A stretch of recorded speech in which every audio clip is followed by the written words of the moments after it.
I'm Kevin Hageman, And I'm Dan Hageman, and we are executive producers of Star Trek Prodigy. and you are listening to Kneel Before Pod. Kneel Before Blog presents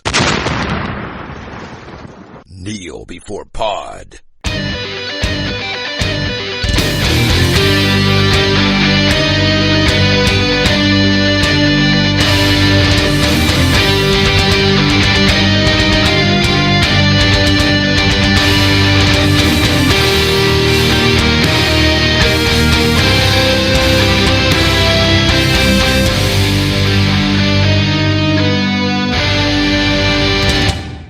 Hello, and welcome to Kneel Before Pod, the podcast that doesn't have to win as long as every other podcast loses.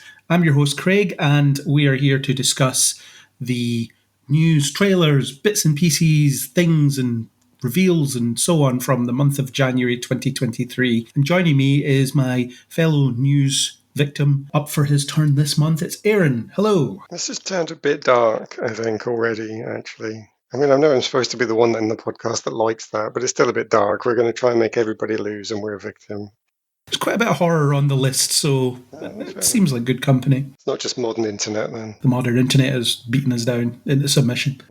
Anyway, first news podcast of the year. Technically the second news podcast of the year, but the first one was in respect of last year. So this is the first podcast about this year's content. Technically accurate podcast, that's what we are. Technically accurate. We're continuing the year as we mean to go on. But anyway, that's what we're doing. And as always, we're going to start with just a bit of a roundup of what's been in front of our eyes for the last while. So what have you been watching? Oh, I have had to go back to 1990s to find something to watch. Oh, God. I was watching 1899, and I really enjoyed that. And of course, as anything that I enjoy, it gets cancelled. So that was good. I was pleased about that. And to add to that list, I caught up on Inside Job because I was behind on that. And that's also been cancelled. So brilliant. Really done well. I need to stop watching things, by the way, because I'm starting to get the thought that it's me that gets stuff cancelled. It was like the time that I thought Kneel Before Blog was being used as a hit list around about the time they cancelled Krypton and a couple other things that I was covering. Yeah, don't like stuff because that's the end of it. Don't like Netflix stuff, I think, is what to do there. Well, see, that's the thing. I'm also waiting for the next series of Arcane because that's one of my favourite things ever. And because I like it, I'm now expecting them to just turn around and say, nah, I know it was massively popular and successful and the critics loved it and the audience loved it and everybody loved it and they made a load of money, but those aren't good reasons to keep a show on. So just can it. Everybody didn't watch it within the first 20 minutes of it being released, so we cancelled it. That's enough, yeah. But beyond that, I've struggled, actually. That's why I've had to go back to 1990s because I tried watching a whole bunch of stuff. Let me give you a list. Willow, Clone Wars, Vox Machina, The Witcher Blood Origins, and Pentaveret. And I think I gave up on most of them pretty quickly. I really persevered with Willow. Really wanted to enjoy Willow. And I didn't make it. About 6 episodes in, I did really well, but in the end, just couldn't stick with it. Was it doing nostalgia badly? Well, the Willow TV series is really weird. And I remember when we first started talking about this, I said, even on the first episode, I couldn't figure out what the target audience was. I was pretty sure it wasn't me. I was thinking, so if it's not the people that watched Willow the first time around, maybe it's our generation's kids. Yeah, that makes sense. That could be a thing. And it does seem to be the CW does fantasy, where you take a lot of pretty people, give them a lot of modern internet values, and just let them go at each other. And the way they break up the pain of that is by making every single line a joke. Absolutely everything has got a joke in. Take that Buffy principle of don't let an emotion last and just carry on with it. And you might think, okay, so it is like a CW thing. But then when you look at the rating, I think it's a 16 rating on Disney. And you're thinking, okay, but if it's aiming at young adult, then what's the 16 rating doing?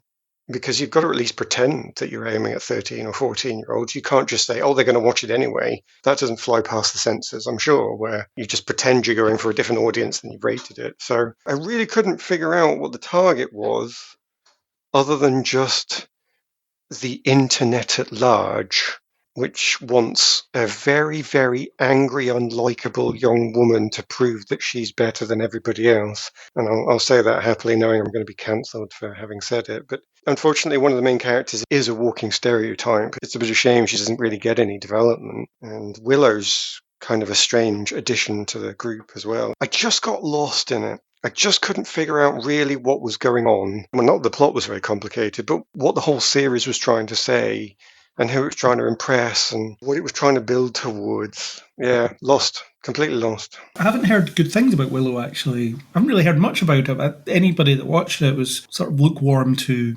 underwhelmed by it. Yeah, that's probably about right, because I thought there were some good ideas in there. There's some very interesting setups where you get a character and the setup is you have this characteristic and wouldn't it be weird if this thing then happens to you? And you think, all right, yeah, okay, that could really go somewhere. But then it doesn't go anywhere. It's just very quickly dealt with. Or they make a joke out of it to remove all seriousness. And they even kind of do that with the Willow background. They just take all the old stuff and just get rid of it quickly. We're sort of paying lip service to this. Well, we've got Willow, though, haven't we? So it's called Willow, and it's about Willow. Oh, all right, brilliant. Yeah, so we've done the background then. Right, moving on. So, it is an odd thing that seems like it should have had some really good ideas going somewhere and ended up just being a bit bland. Yeah, strange. Okay. It's not something I feel like I'll ever need to watch. I haven't even seen the original, so it's definitely not for me. No, but that's the thing. It's definitely not for those of us that watched the original either. So I was thinking it must be for somebody like you, a new audience. It's certainly not for me. Willow's a funny old film. Nobody's going to say it's the best film in the universe ever, but those of us that liked it. But it's not for us. Yeah. But yeah, what else has been going on? I've got to give mention to Sliders, because that's what I've actually gone back to, my 1990s sci-fi, which is also a pretty crazy show. And there are many reasons why people don't watch beyond Series 3, but I'm certainly enjoying the first two series again. And we don't need to dig up some old show from 30 years ago, but I wanted to bring it up to just say it's strange, but at the moment, with so many shows out there, I'm back at the point where I'm really enjoying something that's 30 years old. Is that just my age? I don't know. The comfy pair of slippers. That's what it is. Put on the comfy pair of slippers and you'll feel good about the fact that you're in a comfy pair of slippers. Well, it's probably a bit rude to leave it at that, I guess, because the thing is, when you watch some of Series 1 and 2, it's one of those shows that's old school science fiction. Here is a concept, let's play with it and ask what if. And that is something that you don't get with a lot of your modern shows. If they're trying to prove a point, they're trying to prove a modern social point, and they leave it there. And now I can't claim that Sliders carries on with that into seasons 3, certainly not 4 and 5, when it becomes a slightly different show. But it's just nice to go back to that.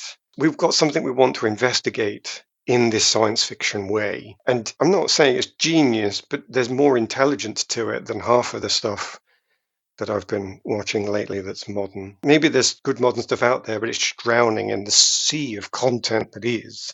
Yeah, there's possibly a little too much coming out at pace. Yeah. Cool. So is that it for your list of stuff? I think that's me. If I declare 1899 Inside Job and Sliders, I think that's me. Cool. For me, I've been watching a varied bunch of things, although I haven't watched all of a varied bunch of things. I sort of went on a binge of first episodes, if that makes sense, just to see if there was something that was going to capture me. Yeah, well, that's what I tried. Before I get into that, I'm still watching The Winchesters, which is now back from hiatus. It's got a few episodes left. I'm enjoying it. It's not setting the world on fire. I think it's fine as a TV show. It's fine. The biggest praise I can give it is that the leads are really good, and I really like the fact that they are resisting the urge to just reference the future every 5 minutes.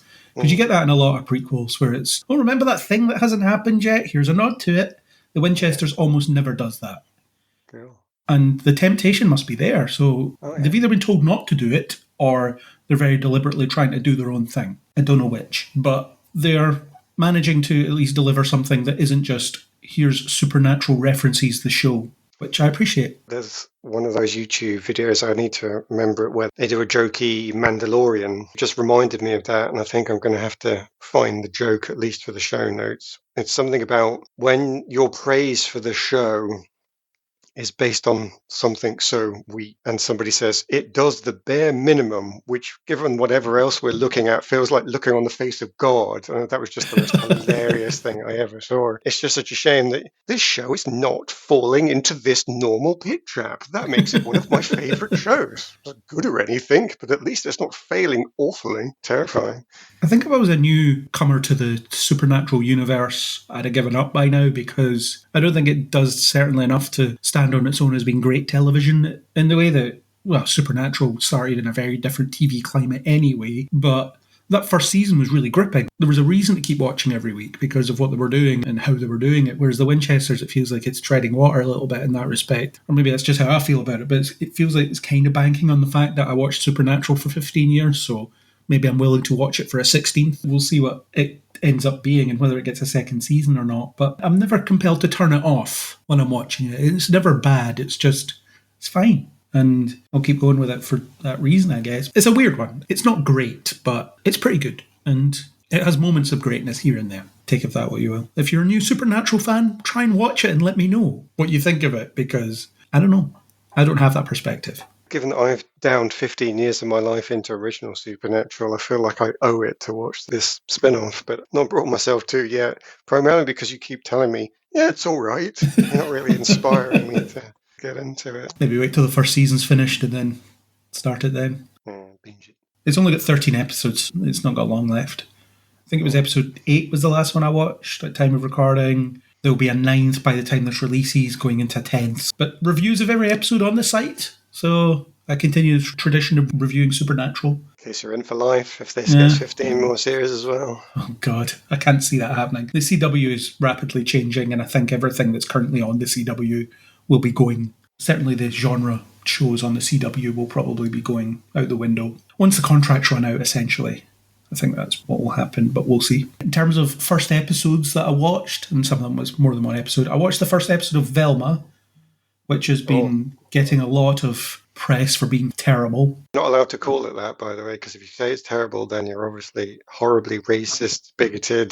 Racist, homophobic, bigoted, whatever label you want to plaster on me. But it's just plain crap. It's very, very bad. It's just not funny. It seems to think pointing out genre tropes and contrivances you get in TV and film and so on passes for a joke. Yeah. No, that's a reference. It's not funny by itself. You have to do something with it. But it just consistently says, in a horror film, this happens. Yeah, and we all know this. It's just not very good. And Mindy Kaling's usually really good as well, so it seems weird that she's dropped the ball on this one. It doesn't deserve anybody's attention, really. But I do think it's funny that all the hate watching has got it a second season. People are watching it because they hate it, and it's got insufficient numbers to be renewed for a second season. If you hate something, people, don't watch it, because it'll go away if you don't like it. If you're just watching it so that you can criticise the wokeness and things like that, then, well, you get what you deserve, as far as I'm concerned. You get more of this. Well, modern day, that gives them more content, so they'll be given another citizen to hate. So, yeah, it works for everybody. At what cost? That cost has already been paid. The internet is already that place. Yeah. I've watched 2 episodes of this one, Sonic Prime, the Netflix animated Sonic show. It's good fun. It's a good Sonic story. I quite enjoy it. I've always liked Sonic, and I like the stories they managed to make out of games that had no story. That was back in the 90s when they did a particularly excellent cartoon series based on the games, very loosely based, but it had all the elements and it made a story out, and it was really good. This isn't on that level, but it's fun. It's clearly geared at young viewers, and I think it's something that someone who's young can just chime in and watch and really enjoy, and I'm not hating it. I actually think it's really entertaining, so I'll probably finish it. It's 2 episodes I've watched, so there's really 3 episodes because the first episode's a double episode. I barely have any connection to Sonic, so I'll take your word for that on all of that. It's not complicated. He's a fast rodent who fights an evil scientist, and he has a bunch of woodland friends that help him along the way. Cool. I watched the first episode of Wednesday, and I really liked it. I thought it was very nicely put together. I do think that first episode was quite drawn out. I feel like they could have done what they were doing in less time, which is something I often feel about Netflix things anyway. But it was good. Jenna Ortega is really good in the role of Wednesday, and I think she really understands the character of Wednesday, because it would be so easy to just play her as passionless and emotionless, but that's not what she is. She's restrained, and thinly concealed contempt, very thinly concealed contempt, is always there whenever she's interacting with anybody. And I think she totally nails it. In her facial performance, you can see the emotion sort of just under the surface that she chooses not to express. That's kind of the point of the character as far as I'm concerned, at least based on my watching of the cartoon and the older films and things. Good so far. It was only one episode I watched, but I'll keep going with it. I really liked it so far. I've heard good things. I didn't watch it in the end just because it didn't need another kids doing investigations and solving crimes in my life at that point. That's not to say I thought it would be bad, but it just didn't attract me in as a premise at that point. But I've heard amazing things about it from a whole bunch of people, so I don't doubt the quality. And of course, like most of the rest of the world, I've been watching The Last of Us. It's a game I absolutely love, and I think the TV series is a very good adaptation of it. I like it better when it slides away from the game. When the show was announced, I kept saying that I would have preferred to watch a story about other people in this universe rather than the story I've already played. But they've changed it up enough to make it interesting, although some of it feels a bit too familiar to me. There's some sequences from the first game that are created almost exactly. So when I'm watching it, I'm sitting there thinking, I've seen this. And I find that a little bit off-putting. I imagine that's something that me and possibly other video game players will bring with them. If you haven't played the game or watched a Let's Play or anything, then it will all feel new to you. But it's definitely there. And the third episode, which was the last one that aired as we record, was a complete departure. It was a standalone story about two characters, one of which is in the games. So they change a lot about his backstory. And it got hyperbolically lauded as being the best hour of TV ever on Twitter, and I was just sitting there thinking, no, it's not. It's great. It doesn't diminish how good it is, but it's not that. No, but you've got to remember this problem again. People are looking at just waves and waves of stuff. So when something comes on that is 4 out of 5, that 4 looks infinitely higher than the 0 you're currently sitting at relative to its setting. Yeah, but the hyperbole of every hour of broadcast television ever created, this is the best one. Well, that's what I mean. It's such a high thing. When you're looking, it looks like it's infinite. Just because it's only 4 tall, from your perspective, sometimes it can look infinite. I just find the binary of best thing / worst thing ever really exhausting, because it makes it difficult to actually have really interesting conversations about these things. Oh, I think we've all railed against that. We've all said this is the danger of the internet. And to a certain extent, we've bound to it anyway with Kneel Before and Rise Again. So that binary just sneaks into you everywhere, just because if you want to live on the internet, you sort of need to live by the sword, die by the sword, I'm afraid. But to me, Kneel Before, Rise Against is that nuance. It's the idea that everything that you consume contains both. Because it's not that you straight kneel before / rise against everything. There's a bit of both in there. And that's where you get nuance from. It's this bit worked really well, but the bit didn't work quite as well. And here's why, those kinds of things. You don't really see much of that when people are saying this was the best hour of television I've ever seen, of any hour of television I've ever watched. And then 2 weeks later, they'll probably say the same thing about something else. How many clicks does something get, though, if you put, yeah, it's good, I liked it? Do you get any clicks for that? Yeah, it was all right. Does anybody click on that? Yeah, nuance doesn't get you the traffic, No. it seems, which is a shame. But I refuse to subscribe to that lowest common denominator binary outlook on things. It's just not me. I just can't do it. No. And it's one of those things where something receives that level of praise, it ends up putting me off it a little bit. I'm just sitting there thinking, oh, it can't be. There's no way it can be this. Oh, dangerous. That's a slippery slope, that is. That's how I've lived my life, and that doesn't work, let me tell you. Well, The Last of Us, I was going to watch it anyway because of the game, and I was compelled to see how they did it, and I'm still watching it for that reason. I'm watching it because I really like it as well, but the reason I started watching it was because of the game. If it wasn't an adaptation of the game and just an HBO show that everybody, or lots of people were watching, would I be watching it? The answer is probably not. Nonetheless, it's one that I've got on my list. I think I do want to see that, actually. And the idea that somebody can successfully take a computer game and put it into media has long been something that everybody responds to with, that's not possible, everything is rubbish. I think it's potentially easier when video games these days are a little bit like playing out a film. That must make it so much easier when people actually have to write plot and scripts. The Last of Us is already cinematic, so the translation isn't quite as jarring as it would be for something else. But you still have to treat it like an adaptation. To my mind, it's almost the same as adapting a book, where you've got this thing in front of you that you have to find the elements that will work in this different medium and play them out in different ways. Yeah, absolutely. So it's not just take this and film it. It's find the essence of this and turn it into something else. Oh, yeah, because there's only so many times you want to wade through some zombies and watch that fight scene, or you're going to sneak past this 4 rooms worth of stuff and do nothing with it. Yeah, it's not much to watch. Yeah, you can't really do a TV show where the main character, Joel, crouch walks into a room and rifles through drawers for 10 minutes trying to find supplies. That's just not going to work. But in a video game, that can be interesting gameplay, especially when there's stuff around that you're trying to avoid while you're doing it. Oh, it's a skill thing then, yeah. Yeah, so it's a different mindset and it's a different way of experiencing it. And so far, at least, they seem to have understood the fact that TV isn't video games, so therefore we have to do something different here. But the cinematic sequences can be almost recreated one-to-one because you're already not really playing some of those.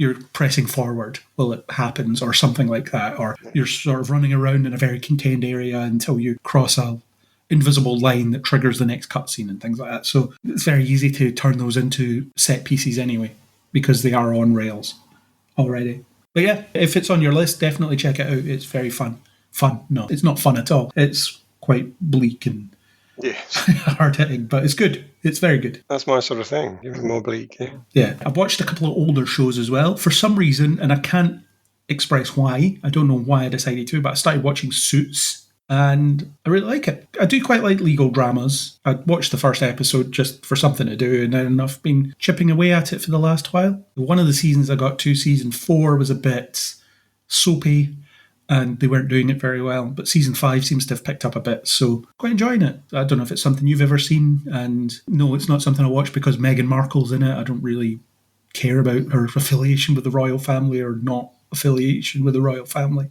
Just she happens to be in it. Laura and I watched it, and Meghan Markle was one of the reasons we stopped watching it, but not because of the politics of it, just because I started to get too annoyed, not even just by her, but just annoyed by some of the characters in general. You do want your characters to be flawed, but when everybody is just being awful to each other, or everybody's being smug to each other, or everybody's being arrogant in the face of each other, I just think, I just have no interest in any of you succeeding. You're either horrible people or you've got a horrible setup. And I know there are considerable storylines where redemption is one of the main points, but despite that, if you need to get redeemed continuously over and over, then you haven't been redeemed in the first place. You can redeem this tiniest bit of your personality, and then next week you've got another horrible flaw that you need to learn to redeem. Did you learn anything from last week? No.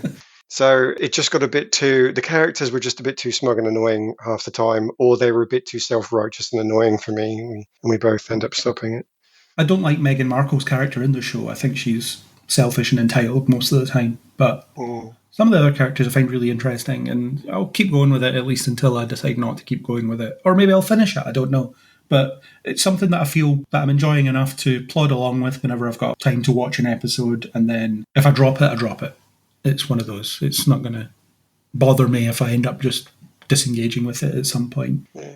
So we'll see how it continues to play out, I guess. Good actors in it, and they have some really good guest stars and all that good stuff. So the other one is another possibly forgotten one, Timeless. I'd finished season 1 way back when it was on, and for some reason never picked up season 2, so I just started again and watched it all the way through, and generally thought it was really good. I think they lose sight of their time travel rules multiple times. I think the characters get a bit all over the place as well as time goes on, but it's generally quite a fun show, and I think it lasted the amount of time it needed to. So yeah, I don't think it was cut down in its prime or anything like that, although those last 2 episodes were hilariously rushed when they got given 2 episodes to wrap up their story, and they tried to in an hour and a half, and it was hilarious just how they were crossing off the items on the list they felt they needed to cover off. Yeah, it's too fast. I mean, I really enjoyed the show.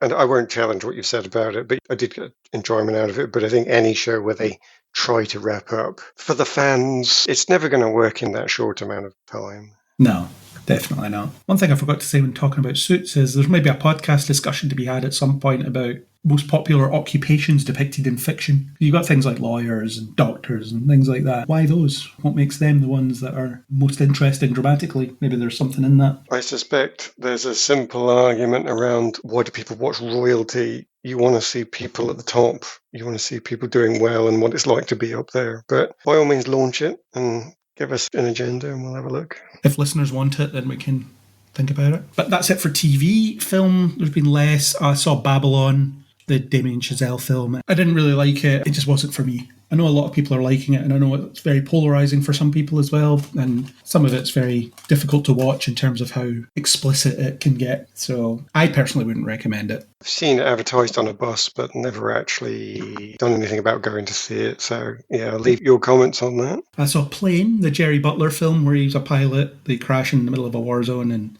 or crash land in the middle of a war zone, and he has to protect his passengers. It's very fun. It's a good example of one of those mid-budget action movies.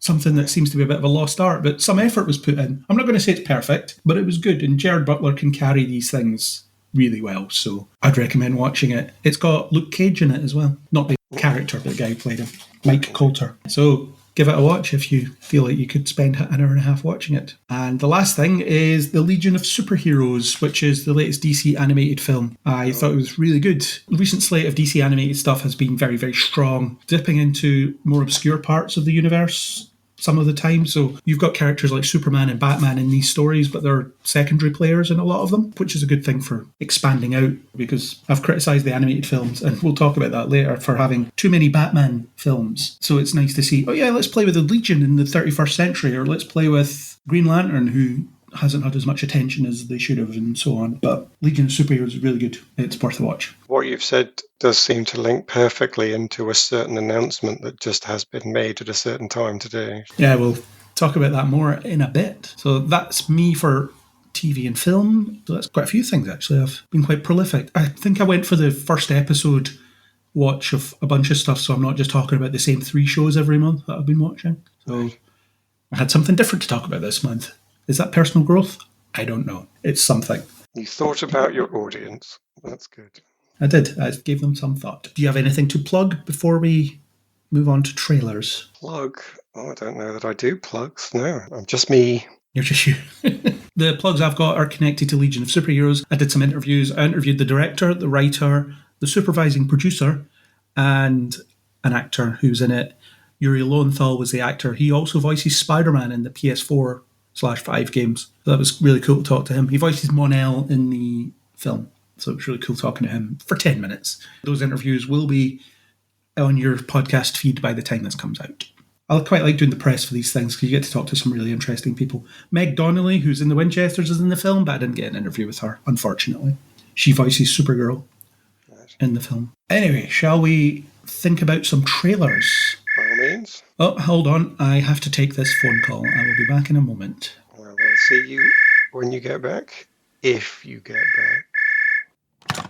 Hello? Let's play a game. You do know there's like 10 guys that have tried this already. I'm hoping that it's going to work out for this particular dipshit. Number 11 is the best one. Well, hello, Angus. You once again failed to hide your identity as a serial killer, so you're not doing this very well. Damn it. There'll be no Netflix documentary about your exploits. Oh, man, I need to break into that true crime demo. That's sweet, sweet true crime. Yeah. Well, if Halloween's to be believed, they can pay thousands for interviews, the true crime podcast. Oh, really? 2018 Halloween, yeah, the characters at the start, they're podcasters, and they're willing to pay like $3,000 or something like that for a podcast appearance. Yeah, I've got to work it out, see what the break-even point is. Yeah. So, Scream 6, we got another trailer already. Scream 6, Ghostface has a gun now, I think is the subtitle. What did you think of this teaser as a Scream aficionado? I was interested by it. In the past, many times I have complained about things that I don't like and then will be completely hypocritical about things that I do like using those tactics, and because I like them, it's fine by me. There's enough that they're kind of taking in a different direction with this trailer that, you know, if I'd been more cynical and not looking forward to it, I'd probably think, oh no, they've changed this, or oh no, I've seen that before. But I trust in the Scream team. So things like seeing Ghostface using a shotgun, or the kind of worn, degraded mask, and elements of these sorts of things we've seen done before. So again, I probably have criticised exactly these sorts of things in the past, but with this, I'm holding on to a hope that this is all going to work out. I'm wondering where the satire comes from this time, because last one, they were clearly riffing on legacy sequels. Yeah. And how that was all the rage. But what now? I mean, it's only been a year, so what's new? One of the interesting parts that I pulled out from this trailer is the kind of shrine that the characters discover, and it's a sort of shrine to all of the screams of the past. What, the Batcave? Yeah, Scream Cave brings you with all sorts of questions like how did anyone get their hands on all of this stuff from every previous crime? How does that play into the plot at all? Have they been involved at some stage? Have they had access to all of this evidence? But when I was thinking about it and when I was seeing what I could pull out from that and what I could recognize in that Scream Cave, I was thinking, I wonder if that's the meta element. We're here talking about this on a podcast. And is that going to tie into it about people's obsessions with the past and their pop culture favourites, things that I've already been accused of in this short segment? It could be. It feels like a year isn't enough time to latch onto something that's topical, if you know what I mean, because the previous films, there was enough of a gap where you get a sense of, okay, this is what horror is doing now, or this is what's going on in the cinematic landscape that we can riff on. Yeah. But in this, it was just a year ago. Nothing's really happened in that year. True, yeah, there's probably less development for them to kind of build into the overall piece. So yeah, maybe it's got to be more of a narrative-driven thing about why does this Ghostface claim that there's never been one like him or her? Something different. Off the top of my head, I was thinking about one thing they could go after is the almost fetishization of these serial killers. Because on Netflix, you had the Dahmer show that people were talking about Evan Peters being attractive and things like that. You get this almost separation from the reality of these things when they're fictionalized. And you could almost do that with Scream because there is a fictional film franchise within that universe. So you could talk about how people just get away from the fact that this really happened or a version of this really happened. But it doesn't seem like that's what they're doing here. No, and obviously the whole thing has been built around what's your favourite scary movie. So we know that in the universe of these films, the characters and the killers are inspired or have watched all of the movies that they're referencing, and you see a lot of the killers and characters from those franchises in this trailer. So we know that this all exists and that they are aware of these things. So yeah, I wonder if that all builds in as well, although that doesn't really feel like much of a development because it's always been there. It's been there right from the start of the franchise. Yeah, and they're drawing on the sister of the original killer thing. That's in the trailer, it's mentioned. Mm-hmm. Courtney Cox is there again for some reason. She's the only OG returning character by the looks of things. I'm wondering if there's going to be some kind of surprise or twist that we don't know about. Maybe the casting gives that away or doesn't. But yeah, I kind of think of these three sorts of eras of the original trilogy, Scream 4 being its own standalone that had that gap, and then there was that other gap to 5, so they're kind of pulling those characters together. The killer will take off his mask or her mask and be revealed to be Neve Campbell. Yeah, I did think that, but then didn't she have a fallout with the whole production side not being offered enough or something? I don't know. She's done enough of these anyway. That's what she wanted us to think. It's all part of the meta marketing of the... Yeah, could be. Could be. If they took it into real life and were doing all these kind of works and things, I don't know if they'd go that far. We've got Hayden Panettiere back in this. She's in this trailer. She talks about being experienced in this, and they're all in this together or something like that. That's in the trailer. Everybody was apparently wondering what happened to her after the fourth one. I wasn't. I didn't think about it. Yeah, and to be honest, I haven't had enough time with 4 and 5, and I've had enough time with 4, I suppose, that I could have been into it. But I feel far more of a connection with the original trilogy just because I grew up with those and watched them over and over again. I feel like I'm letting this side down by not having done the same with 4 and 5 to this point, but it's difficult to have nostalgia for things that aren't quite as old or that you're not as familiar with. But I'm wondering how much they're going to try and lean on the whole quintology because, again, for me, I personally feel that connection with the originals and feel like any references to those go over a lot better with me. But then I think if you want to treat the whole thing as equal parts, then you need to pull in bits from 4 and 5 as well. Someone reminded me that they haven't ever resolved what happened to Matthew Lillard's character from the second one. I don't really remember, but apparently that's a loose thread that they could pick up. I don't really remember. There was maybe a hint that he was the killer or he didn't actually die, or I don't know. Right. I can't remember. He can't feature much in 2. No, he's dragged into a van early on, isn't he? Or something. I can't remember. I watched them just before I saw 5 as well. It wasn't that long ago. Jamie Kennedy gets dragged into a van, but then his whole thing is that he's the sort of uncle or the relative or something in 5, and he's got his portrait on the wall, shrine to his memory. Because so memorable, apparently.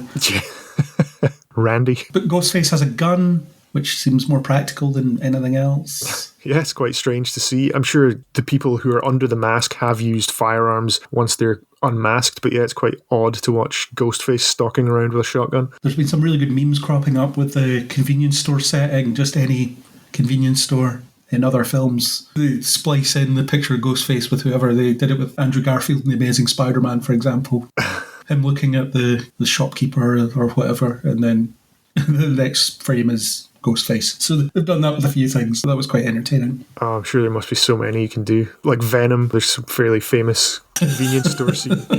So did anything else stand out to you from this trailer? I suppose when they're crawling around in the convenience store to try and avoid Ghostface, it gave me flashbacks to avoiding raptors in a Jurassic Park kitchen. But that's maybe not what they were going for, because those aren't the scary movies that they tend to reference. Yeah. I hope we get a cool sequence out of the multiple ghost faces with the real one hiding among the pretenders in costume that are just out for Halloween. Yeah, that feels like a familiar sort of scene that they might have done. But yeah, I liked seeing more of the subway car and the other famous movie killers on that as well. Trying to pick out as many as I could there. I think the things that stuck out were the shrine. Had lots of questions about that and where that is going to take them. Again, we've had those sorts of obsessive fans or people that are tied into the lore and mythology and want to be their part of the story in the past that have turned out to be killers. I'm intrigued by There's Never Been One Like Me, I'm Something Different. I don't know what could possibly be different at this stage. Promising a lot there, pals. Yeah, makes me think something supernatural, but then that doesn't ring true for me. Everything's very kind of grounded. As grounded as you can be when you've got all this madness going on, but not strange, otherworldly stuff. That would probably jump the shark a bit if they just suddenly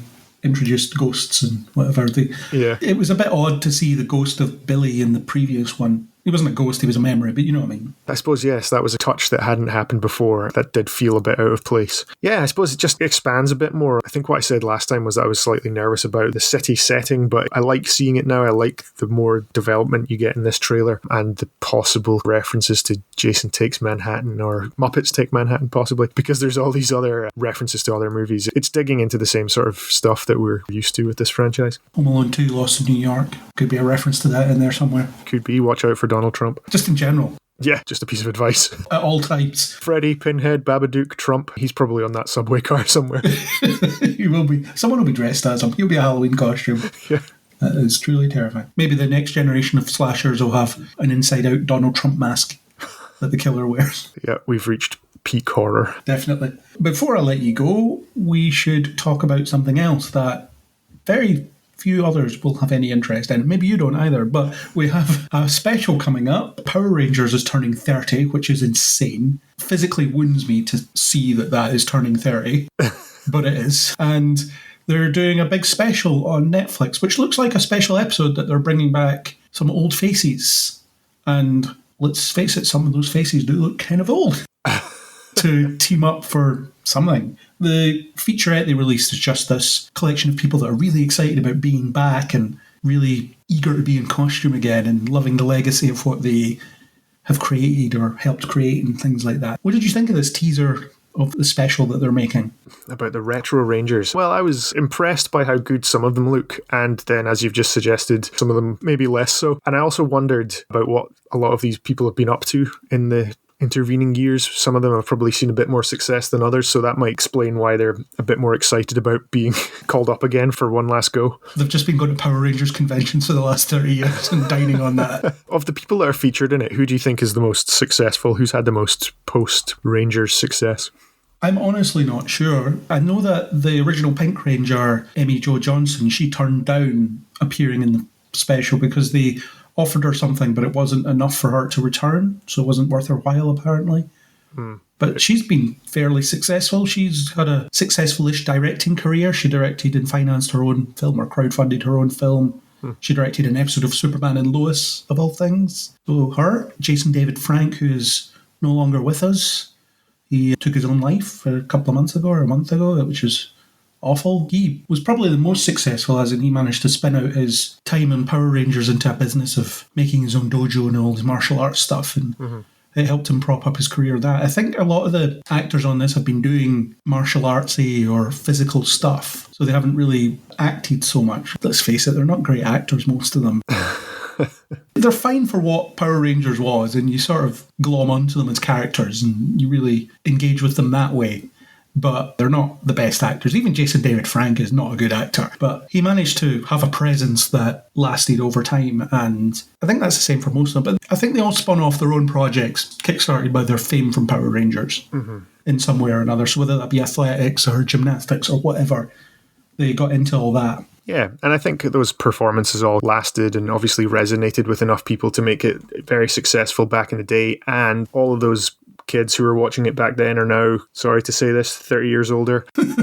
And it's for them. I've mentioned my nostalgia for the last property we were talking about, but it wouldn't be there if people didn't like it back then. And if it's going to work for you and all those other fans, then why not? Yeah, and they all seem pretty excited. It's interesting seeing David Yost back because he quit the show due to rampant homophobia on the set. Mm-hmm. Not from his fellow actors, as I understand it, but it was coming from the higher-ups. When it was found out that he was gay, they made his life very difficult. And then there was pay parity issues and whatever. So they forced him out, essentially.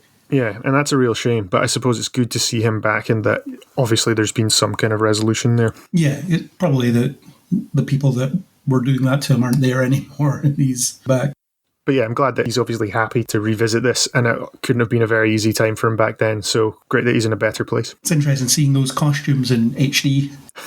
I did wonder as well about some of them and whether or not they had to prepare to don the Lycra again. I think they've all come back at various stages over the years. Every now and again they do some Power Rangers team up. Every 5 years or something like that, they celebrate an anniversary by doing let's get all the Red Rangers together, or let's bring some old faces in to team up with this new team. Basically, every time they do a new Power Rangers series, they do some form of team up with an old group or collection of characters. So I think they've been in it. And plus, if, like I say, I don't know the ins and outs. I could have researched it, but I didn't. But if they've been keeping themselves trim doing all sorts of athletics or martial arty stuff, then it's just age, isn't it? It's holding them back. Yeah. No longer teenagers with attitude. Oh, were they ever teenagers with attitude? Yes, it's a lot more difficult to buy that now. Yeah, but I wonder what the special will be about. I wonder what the plot will be. What other elements they might bring back from retro Rangerdom. Yeah, maybe, yeah. It'd be interesting. But it looks like it'll be exactly for me, and maybe it'll tickle that nostalgia bone for me, because it's something I've never let go of, really. Yeah, well, I hope it is good for your sake, and I hope that you enjoy it, because, yes, it's one of your favourites, I believe, from back then.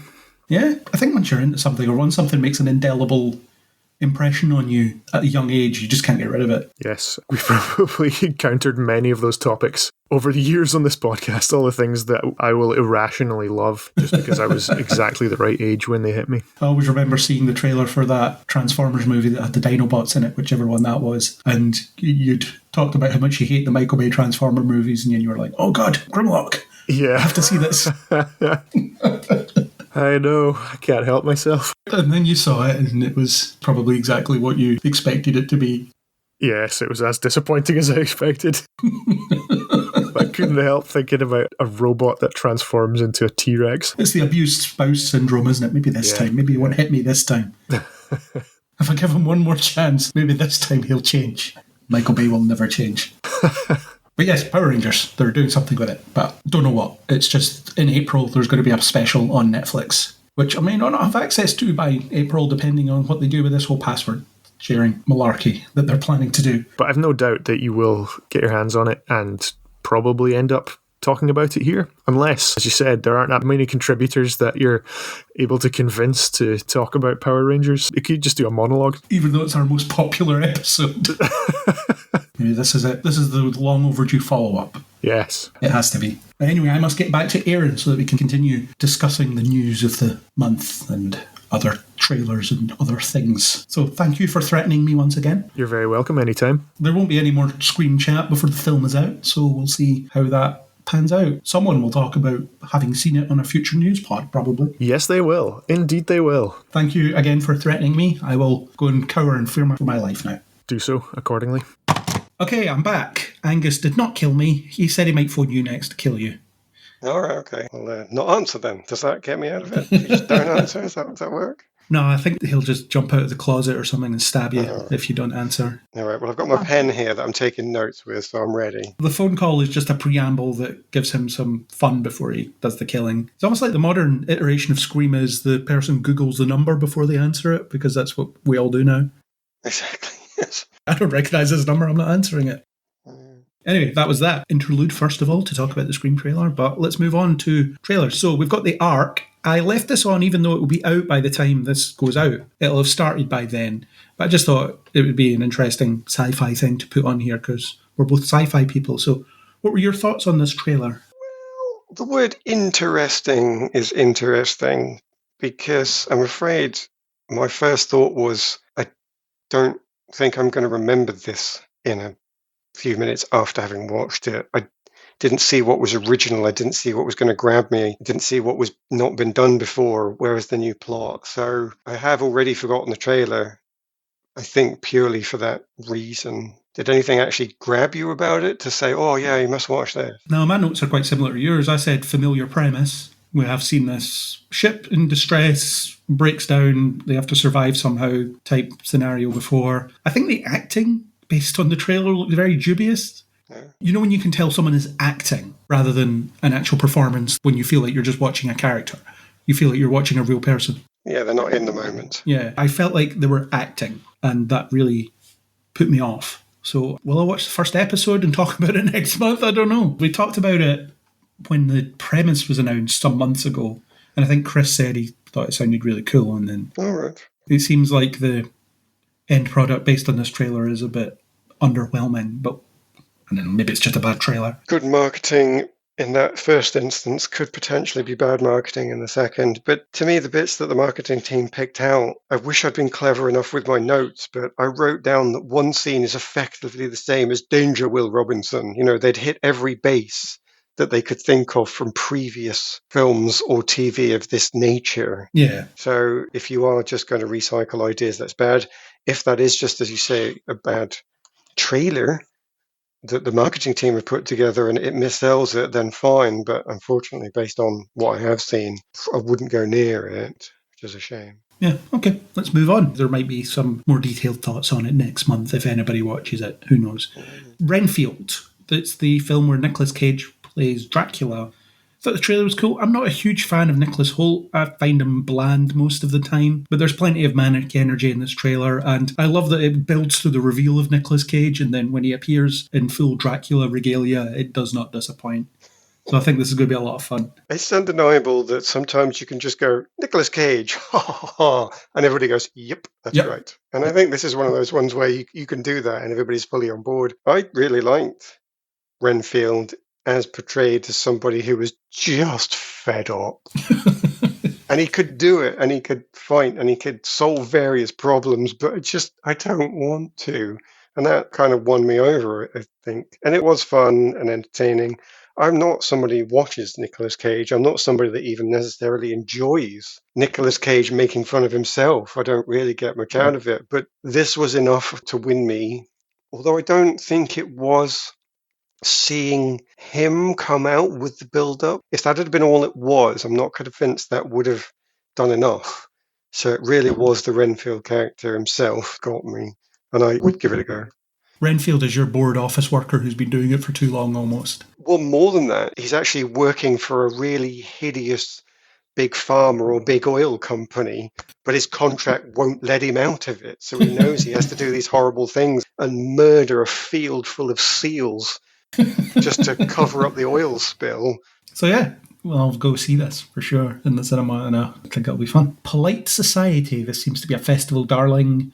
It's about a Muslim woman that wants to become a stunt woman. Yeah. It's a diverse riff on something familiar, which we seem to be getting a lot of at the moment. And I like the fact that we're getting that because it's the idea that these stories can be applied to any background. Yes. And you can make something out of it. I think it looks really good. The cast are really engaged, some really cool stunt work, and you would expect that because it's a film about someone trying to be a stunt woman. So if they get the stunts wrong, then what are you even doing here? Well, yeah. I will see this. It looks really cool. And like I said, I like it when they try and just take familiar stories that we see all the time and apply them to backgrounds that don't get the attention that they should. So I think all of that you've just said is the reasons that I should like it and should watch it, and they should be the reasons at the top of my notes. But I think it's quite telling that the thing that is at the top of my notes is I think it's something that portrays a much better inclusion than anything else. Not anything else, than lots of other things we're seeing at the moment.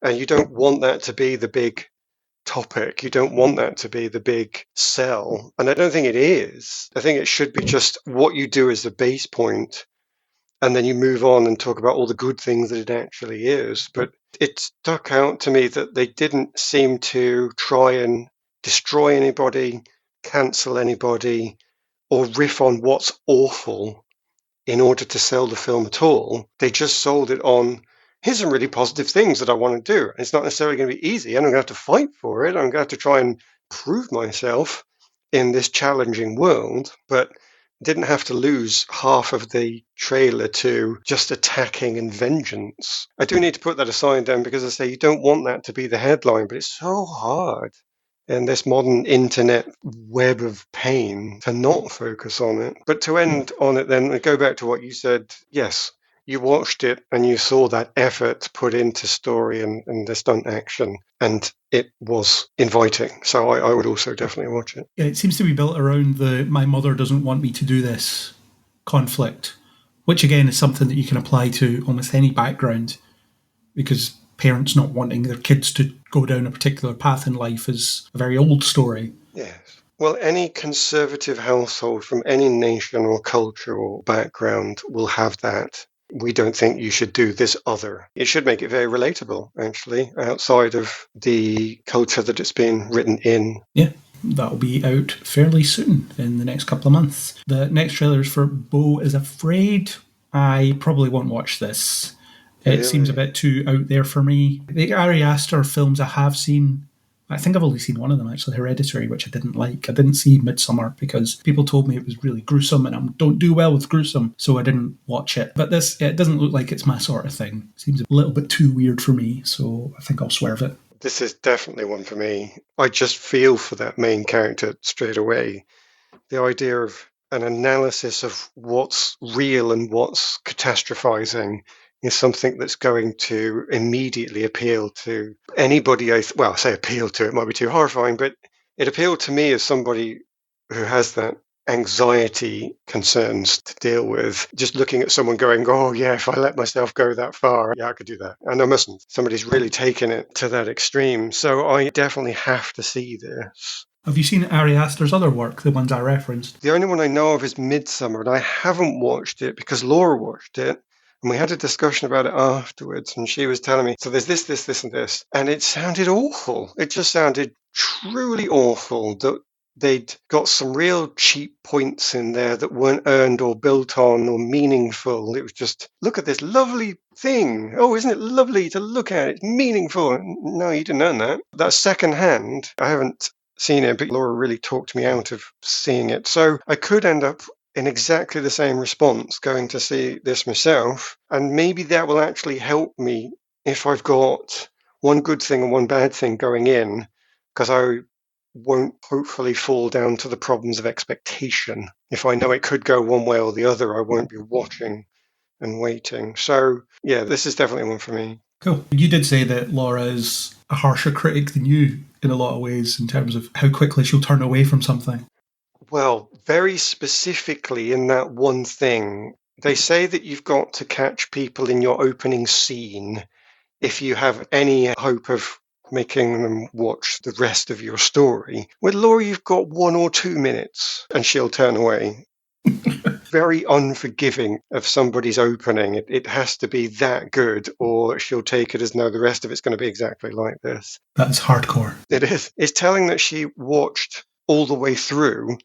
It means it wasn't presented in a truly awful fashion. It must mean that the direction had something to it. It must mean that the story had something to it, but it's just that at the end it failed to deliver. So I can't say that she thought it was a truly awful piece, but it did seem like it was a bit of a letdown on the premise it set up from her perspective. Fair enough. Well, you can report back once you've seen this one.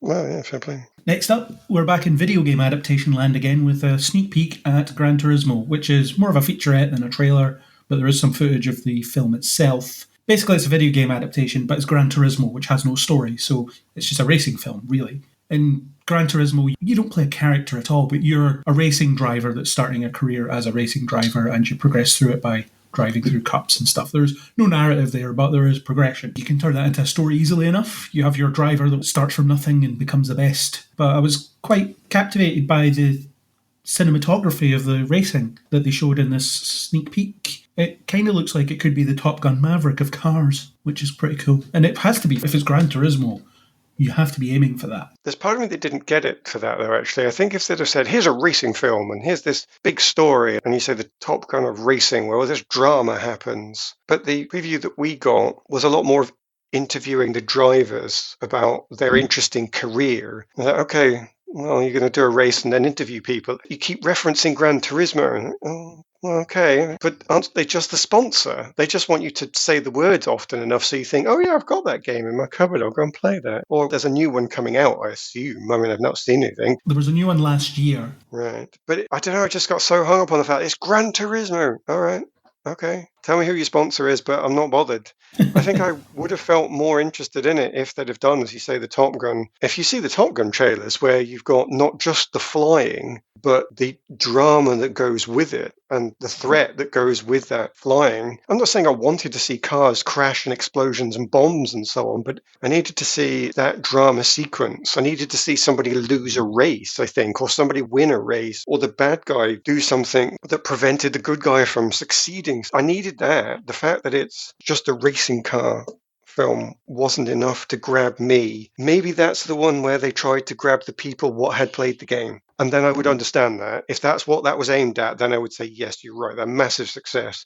If that was the one that was aimed at the general public, not sure about it, but maybe that trailer's coming out next. Yeah, this is only a sneak peek, so it's pretty clear they haven't got enough post-production done to give you a full trailer, so they're going to give you fair play. A few shots and some interviews with the actors, and then we'll move on from there. But there'll be a full trailer at some point which might deliver those things you're talking about, or some of those things you're talking about. I would need to see that then. I imagine it won't be far off. The next couple of months, there'll be a full trailer. Right.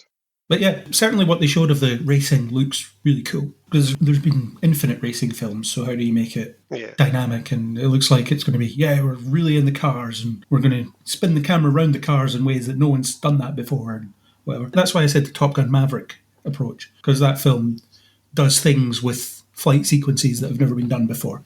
Yeah, fair play. So this film kind of needs to do that to stand out. We'll find out what happens there. The next trailer is something that I really have very little to say on because I don't watch this show and have no opinion. But the Mandalorian Season 3 trailer. What do you think of the Mandalorian Season 3 trailer? Well, I was going to want to see Mandalorian Season 3 anyway because I'm a fan of the show. But actually, I did enjoy the trailer because it promised that we would see a lot more of Mandalorians and Mandalorian, whilst showing you that there's going to be more of that buddy movie aspect of Grogu and obviously who we thought was going to be the Mandalorian at the start, but those people that put out those theories that Baby Yoda Grogu is actually going to be the titular Mandalorian, it's now starting to really bear fruit, that theory. So all of these things promised in that trailer, I think, add perfectly onto the old season and don't have that problem of how can we get more Jedi in this and how can we get more old characters into it? Now, I don't doubt for a second that there will be some of those.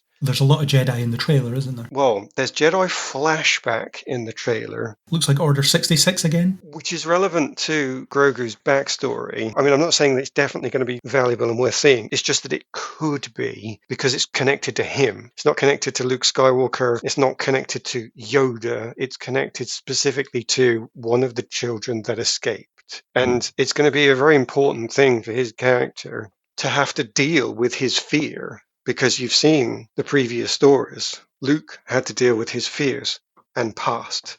Anakin had to deal with his fear and failed. And you know it's coming. It's just built as part of growing up with Jedi power. So I do want to see that because it's going to be part of his progression.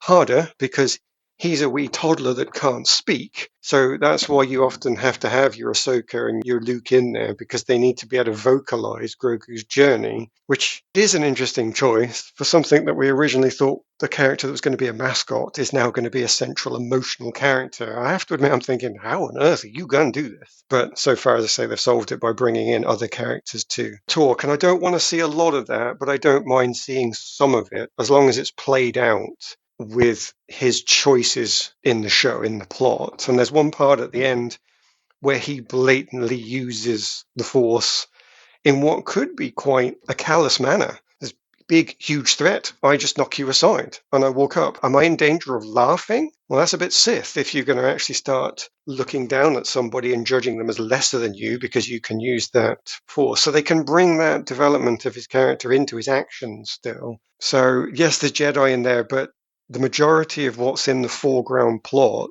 if not all of it, was pretty much just showing you Mandalorians. The fact that they're going out and regathering them, they're going to rebuild the planet. Bo-Katan is going to have to make that really big choice of the fact that she can't be the leader based on the plot of the previous shows.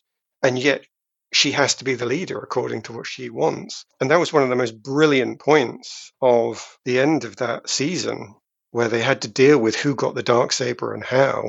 And I really want to see that play out because it's politics. So I think we're definitely going to get a action based on this. We've also been promised that political wrangling, and the trailer doesn't say that you're going to get all of this, but I think by focusing on Mandalore, by saying, yes, it's going to be all about the Mandalorians themselves, it suggests that we will. So, yeah, I'm on board. I thought it was a good trailer. It made me want to see it. Well, based on what you've said, it sounds like they're leaning into their own mythology, so to speak, or their own corner of the Star Wars universe, rather than necessarily pulling in all this stuff from other sides of it, which is something that Star Wars often gets accused of, pointing at things and saying, remember this? Yeah. And we don't need story now because you remember this. Yeah. That's part of what I found off-putting about Obi-Wan, as there's a podcast attesting to, and various other things as well. I'm getting a bit sick of fan service pandering because normally it comes at the expense of actual storytelling. That was one of the good things about Andor. It was its own thing. It was set in that universe and there were characters and elements in there, but they all made sense within the framework of what they were developing within that show. So at no point during Andor did I ever feel pandered to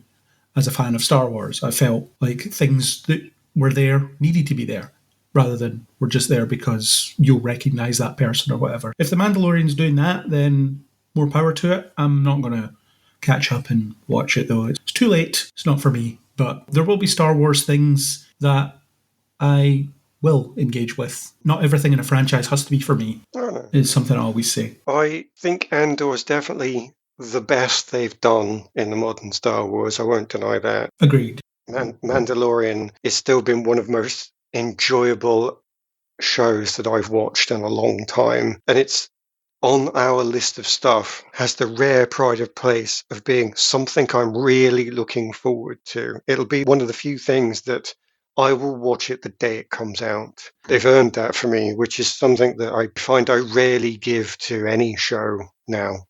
Even stuff I sort of like, I still don't. Even 1899. I liked it, but I didn't watch it as soon as it came out, which I will do with The Mandalorian. Maybe coax you to do a podcast with Chris or whoever when it's all over. We'll see. See how time goes.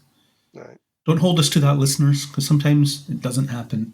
Okay, moving on. Trailer for Hello Tomorrow. This is something I like the look of. I really enjoy the retro future aesthetic of these types of things, although the 50s but the future thing is a little bit overdone, I think. I could probably point to 10 things that have tried that and delivered that sort of look. But I really like it. I think the premise is interesting. The whole idea of we're going to go live on the moon and what's up there and what's it going to be like up there. And like I say, the retro future of 50s Cadillacs that they fly and stuff like that. Like I say, it's a little bit familiar, but there's something about it. There's a reason to keep doing it because people like the sleekness of it, I suppose. Well, it's very important almost for the American audience. This is something I would watch out of interest, but it does feel like you're looking through the window into somebody else's living room. The commentary on American society, on the American dream, on what it's like to work in the American workplace is something that I am very glad I do not have to share.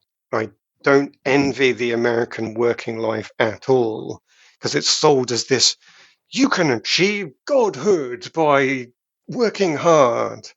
And then you look at some of the other stuff where it says, but it'll be painful and you might die along the way because nobody cares about you. So it just seems so horrible if you're not one of the 1%. So I don't want to live in it. But yeah, looking through that window and just seeing what it's like for the other side is really interesting. I do wonder if they're going to comment on the modern American life. And I do wonder how easy it is to do without choosing left or right side of politics, and whether that will make it preachy, or maybe they're not, and they're just going to go back to further commentary on the American dream as was. But then you're thinking that's been done before, so maybe you do need to do something modern. So I would definitely watch to see where they're going, unless you can tell me where you think. Have they already chosen a path on that? Did you get that from the trailer? Is it going to be modern commentary? I have no idea based on this trailer. It seemed to be selling its, like you say, the American dream stuff, which is a common story, isn't it? How many things have we seen about the rags to riches person, the person that came off the boat, so to speak, with nothing and ended up being the most powerful man in the world? That's the American dream. But it's the other way around, isn't it? The really common thing they're showing at the moment is quite a lot of people that don't make it and the horror of trying and failing. That's actually become quite common to see there. Yeah, the optimistic look at it is, if you work 80 hours a week, then one day you might be at the top of the pile. Or you might just burn out and have severe mental health issues and severe physical health issues. Both are possible.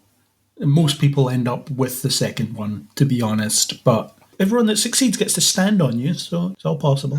It doesn't sound great when you put it like that, but I think something like this does have to acknowledge the reality of how the world works, because that whole naive attitude of, I can come off this boat with a couple of bucks in my pocket and 10 years later I run my own company and I'm really successful. It seems to be a fallacy, at least for most people. What was that one that Kirsten Dunst did recently? She did a TV show that was the same sort of idea. I think she only got one series, and it was that bleak commentary of if you try and make it in a pyramid scheme, which is just horrendous. It reminded me of that.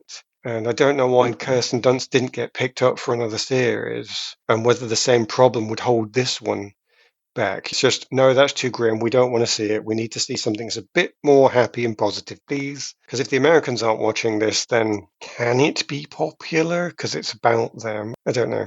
Be interesting to see if it succeeds where Kirsten's failed. On Becoming a God in Central Florida is what it's called. That's the one. It is an Apple TV Plus show, and something Chris always says is Apple TV don't release a lot of content, but everything they release is really good. Okay, because they dedicate themselves to it. Fair enough. Yeah, it's not the Netflix approach of, let's just throw everything out there and hopefully something will stick in people's brain for 5 minutes. Fair play. So give it a watch maybe when it comes out. It does look interesting. Moving on, we have The Boogeyman, which is a very recent trailer, at least as we record it. I put it on here because I thought it looked pretty interesting. The idea of this primal fear of kids being afraid of monsters under their bed or in the closet, the really interesting idea. And the Boogeyman, or for UK listeners, the Bogeyman, is possibly the first horror myth that most people become aware of. That thing that's passed around the playground and stuff like that. And I think whenever they try and do a concept like this in a film or TV show or whatever, what you tend to find is the theory of it is more interesting than the actual execution of it. And I think this trailer does a good job of seeming creepy, and if it sustains that over the run of the film, then that'll be a good thing. But I don't know if it'll be the definitive take on the Boogeyman as a concept or not, but it looks interesting. I thought it was interesting. I can't watch it. It'll be too terrifying for me. I'm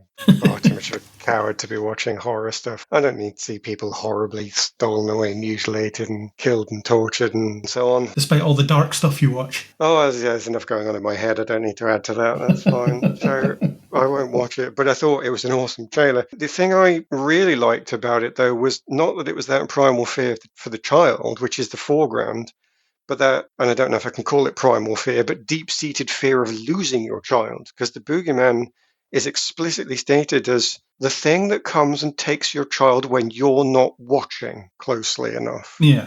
And every parent in the modern era for Britain since Madeleine McGann and other children who were equally as horribly taken is thinking that, I mean, my parents always say that when me and my sister were growing up, you did not have that much of a fear. You obviously had the natural fear as a parent. That's not something that she was saying you didn't have, but it's more that you weren't looking around every corner for the child snatcher. You didn't have to worry that you were going to a holiday resort and one of the people at the resort would be a child snatcher. And now, any child who is more than a meter from their parents, you know that there's a thought in someone's mind, that kid could be gone in seconds. It doesn't take much. There's whole TV series built on that premise. They have whole drama series where the parent looks away. Oh, that's an interesting thing in that shop window. I turn back, my child is gone. They always make it that brutal that it's just you look away for a second. And this whole film is going to be based on that. What I wasn't sure about, though, is they make such a big deal in the trailer about the kid being afraid of the cupboard. But then they tell me the film's about the parent being afraid of losing the child. And so I'm thinking, well, hang on, then the horror film needs to be set outside the house. because that's where you lose your kid. You don't lose your kid in the house. Well, unless you leave the kid alone and you go away. But if you're sitting there in the room with your child, if your kid is upstairs, there have been a few kids snatched from bedrooms, sure, but the majority of kids are lost when they go outside. And I thought, well, the film didn't show me that. The film didn't show me the parents doing stupid things outside. It was all about the house. So I don't know. I'm not saying that makes it bad. I'm just saying I'm intrigued and I don't know. Is it a film about two different bogeymen, or is one plot going to be lent into harder than the other? Could be interesting to see. Yeah, interesting point. Because there's a few things going on there. It's the kid's primal fear and the inverse Santa Claus almost. If you don't go to bed, the bogeyman will get you. No. That kind of thing. The parents would do that. Maybe they don't necessarily do that now because, as you say, the terror of loss has been heightened by media coverage of all these kidnappings that have happened that probably are about as commonplace as they always were, but enhanced media coverage means that you know more about them than you did before. So it's an easy fear to dial into, I think. It's a guaranteed audience because of that. If you're a parent who likes horror movies, you're in. Yeah, pretty much. So we'll see. Or someone will see. You won't, apparently. I don't think so, no. I'll ask Laura to go and see it. She can be the brave one. Fair enough. Just be the canary in the mine on that one. Exactly. Moving on to 65, which is Adam Driver 65 million years ago fighting dinosaurs. He is a human, but 65 million years ago somehow. He crash lands. So I'm getting a Planet of the Apes vibe. Well, yeah. They crash lands on Earth and there's dinosaurs instead of apes. The question is Kylo Ren responsible for wiping out the dinosaurs? That's what's been going around the internet. Oh, well, yeah. It looks pretty cool. I was reading the other day that they had sequences involving herbivores in it, but they removed them because they wanted to stick to the carnivores, which I think is a bit of a strange choice, but it's one they've made.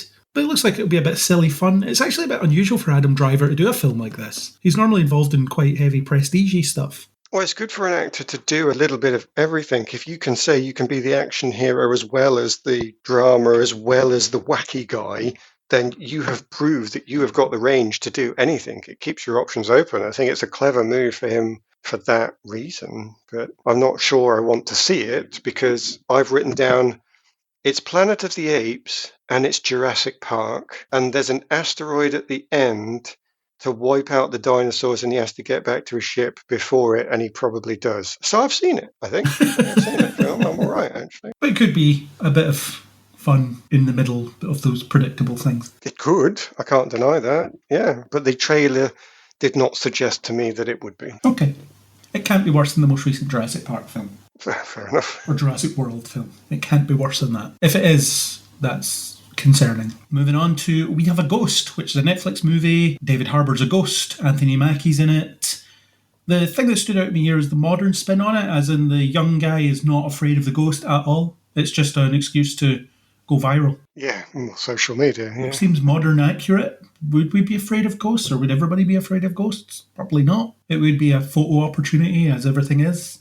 I think if you meet the ghosts that are effectively the same as the ones from Round the Twist, then no, you would immediately get your phone out. I think if it was a ghost from the Boogeyman, then no. By the time you've got your phone out, you've got a Blair Witch Project going on, and that's the best you can hope for.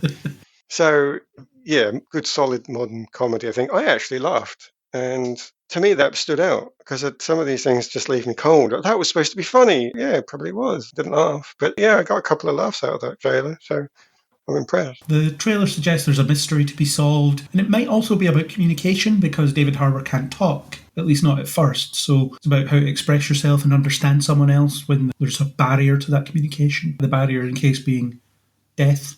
And potentially they could have a delightful metaphor whereby social media actually creates a barrier because for all that you're communicating, arguably you're not actually giving an accurate picture of yourself or your feelings. You're just throwing random chat out there. They could do that. They don't need to, but they could. Everyone knows you, but no one knows who you are. Yeah, absolutely. That's a cheesy tagline for some kind of social media feel-good journey film. Yeah, they could totally get that. That would elevate it to more than just a comedy, happily enough. How many Ghostbusters references do you think will be in this? Well, yeah, fair enough, but I wouldn't recognise them because I've managed to successfully avoid the modern Ghostbusters. Well, all the modern Ghostbusters do is reference the old Ghostbusters, so oh, really? You've effectively seen the modern Ghostbusters in that respect. Excellent. But there is a team of Ghostbusters in this film, so I guarantee they will be at least once referred to as Ghostbusters. Well, yeah, there'll be something obligatory, certainly. As long as it's a nice, fun thing and not just plot stealing, that's okay. Yeah. If it's we couldn't be bothered to come up with our own stuff, then yeah, waste of time. I think the best Ghostbusters reference in a film was in Casper. Really? They're bringing in people to investigate the haunting in the house that they buy. And I think it's Dan Aykroyd comes out and he says, "Who are you going to call? Someone else." Right. Fair enough. That's the best Ghostbusters reference I've seen in anything. Moving on, we're in animation, DC animation, Batman, The Doom That Came to Gotham. Like I talked about earlier, they're focusing on lesser known characters in a lot of the recent films, but here they're back to Batman. But at least it's Batman in an unfamiliar setting, and I tend to like these sorts of things. The voice actor for Batman in this film voiced him in Soul of the Dragon, which was again another unconventional type Batman story, and you've had things like Gotham by Gaslight and Batman Ninja. Those are different takes on the setup. The 1920s setting is a cool surrounding for Batman. It's just before he was created, so it's almost going back to the very beginning, but bringing in some of the more modern traits that he's gathered over the years. The supernatural edition is interesting as well. I do enjoy when Batman leans into being outlandish, when he fights demons and ghosts and things like that sometimes, so I'm really amped for this. I think it'll be really cool. I didn't know what to make of it, actually, because I just heard things like burn Gotham to the ground and rebuild it in the way we think it should be. And I thought, well, I have seen that in the films already a couple of times. That's every film, pretty much. Yeah, but I do assume that the original source material did it before the films did, obviously. And I thought potentially then this was an adaptation of some previous comic that came before the films, but I don't even know. You'd have to tell me. Yeah, it's an adaptation of a run. The comic run was a 3-issue comics miniseries published from November 2000 to January 2001. So it's prior to Batman Begins. Yeah, but unfortunately that's all I took from it. Oh, I think I've seen this before, but coloured in differently. So it's interesting to get your different perspective on that, in fact. Sometimes just having that different palette feels like a refresh, especially when you're getting things that are very similar to one another, which is the way that Batman is in the current crop of animated films. He's voiced by Jensen Ackles in those films. And he's Batman. He's what you would expect from Batman in those films. Your genius detective and intimidating and whatever. Whereas in this, it at least gives him an opportunity to just throw him into a different scenario and play around with it. Sure. So, yeah, I'll definitely watch it. I don't know if I'll get to do any interviews for it. I would love to. I'll need to find out if they'll let me. Whoever they are.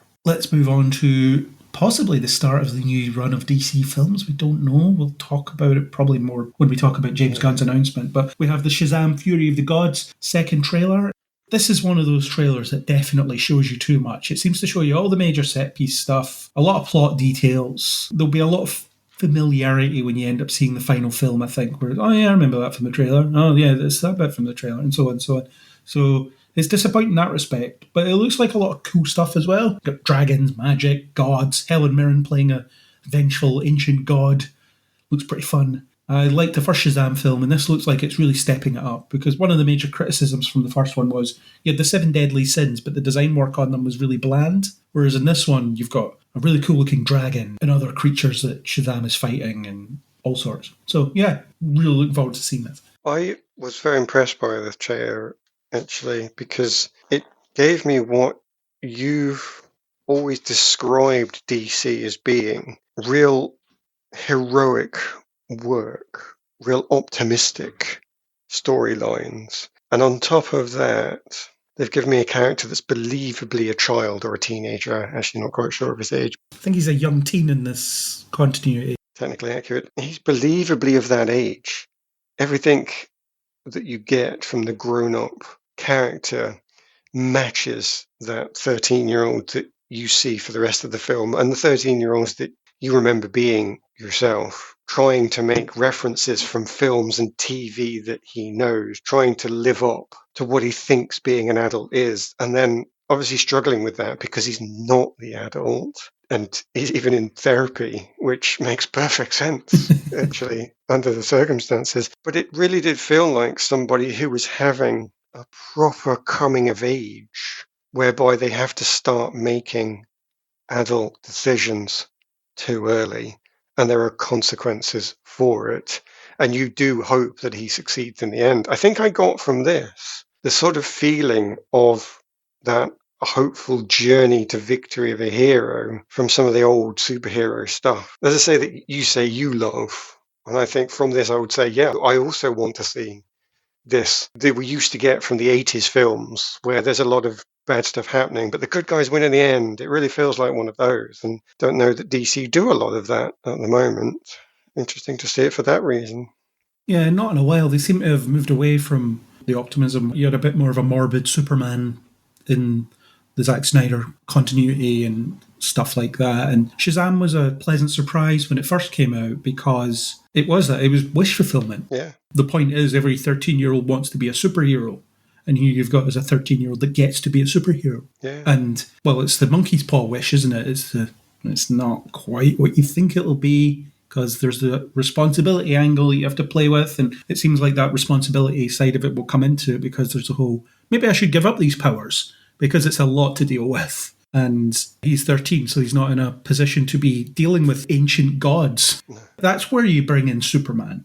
Someone that's probably a bit more experienced in speaking to these larger-than-life, super powerful beings, whereas he's just this kid. But he's the chosen one, literally, and he has to figure out why he's the chosen one or live up to being the chosen one. And I think the best chosen one narratives are the ones where people are called the chosen one, but there's no real prophecy to it as such. It's more just a misinterpretation. So it's the idea that in the first film, he's given the powers because the wizard's running out of time. And this kid's just stumbled into wherever he is, and he'll do. And that's it. And then he uses the power selfishly after that until he ends up finding a bit of purpose. And then I guess he'll regress a bit in this film and then find greater purpose as it progresses. But yeah, looks like a lot of fun. Well, speaking of dragons, we have another trailer for Dungeons & Dragons Honor Among Thieves. You were very enamoured with the first trailer. What do you think of this second, here's more detail trailer? I'm still on board. I have to face off a certain, I don't even know what to call it. There's something I have to face off for this one,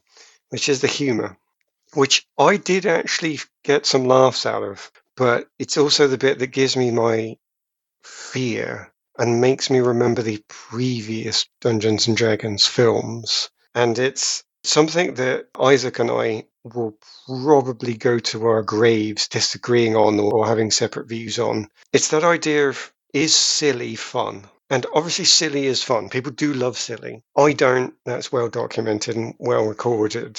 But it comes to a head here with your Dungeons & Dragons because if you just make Dungeons & Dragons silly, then it will be dismissed because it's fantasy.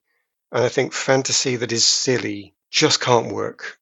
If you do silly in the modern world, then people have still got a connection to it and they can still connect with the characters, they can still understand the plot, and it still makes sense to them. So I do understand that I should accept that silly is fun, but my argument with fantasy is if you make fantasy silly, then that suspension of disbelief just goes right out the window. Now that's fine if you just want to create a comedy, because then the whole point is to get as many laughs as possible and you're in it for the joke. But that's not what D&D is, and fantasy generally isn't, I don't think.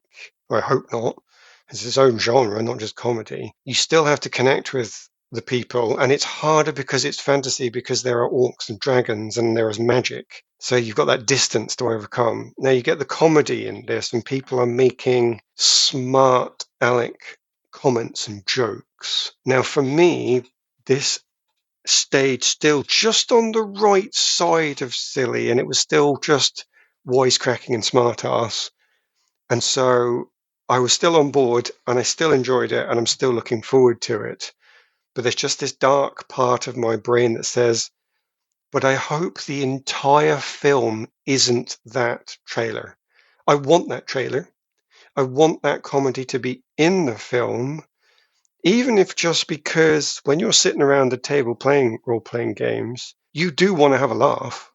You've come together to have some fun, but not every game that you play is a comedy, because part of you is sat down to be the hero, to win at the end, to defeat Vecna, to use that modern reference. You do want to do that. So when you're actually playing in your session finale, where you're going up against the big bad guy at the end, the laughter generally stops because people want to be the hero and win.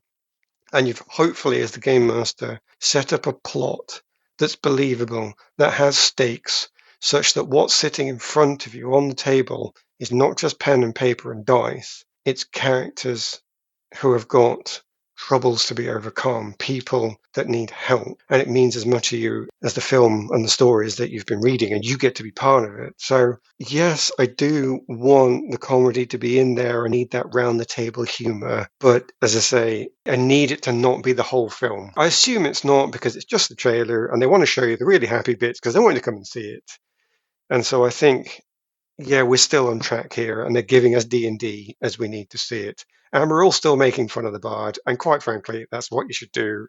So let's just embrace that. But yeah, I will always have that wee imp on my shoulder, just whispering, going, yeah, you wait, you wait. So we'll see. I think that's just the darkness I bring with me. So I'm still hopeful, is what I'm saying. I was actually thinking about you while I was watching this trailer because of the onslaught of gags that you get. Exactly. Well, yeah. It's things like, whatever we do, we have to make sure we don't trigger the mechanism. I just triggered the mechanism. Funnily enough, you brought it up earlier. It's that joke where you know the punchline already, you're just waiting for it.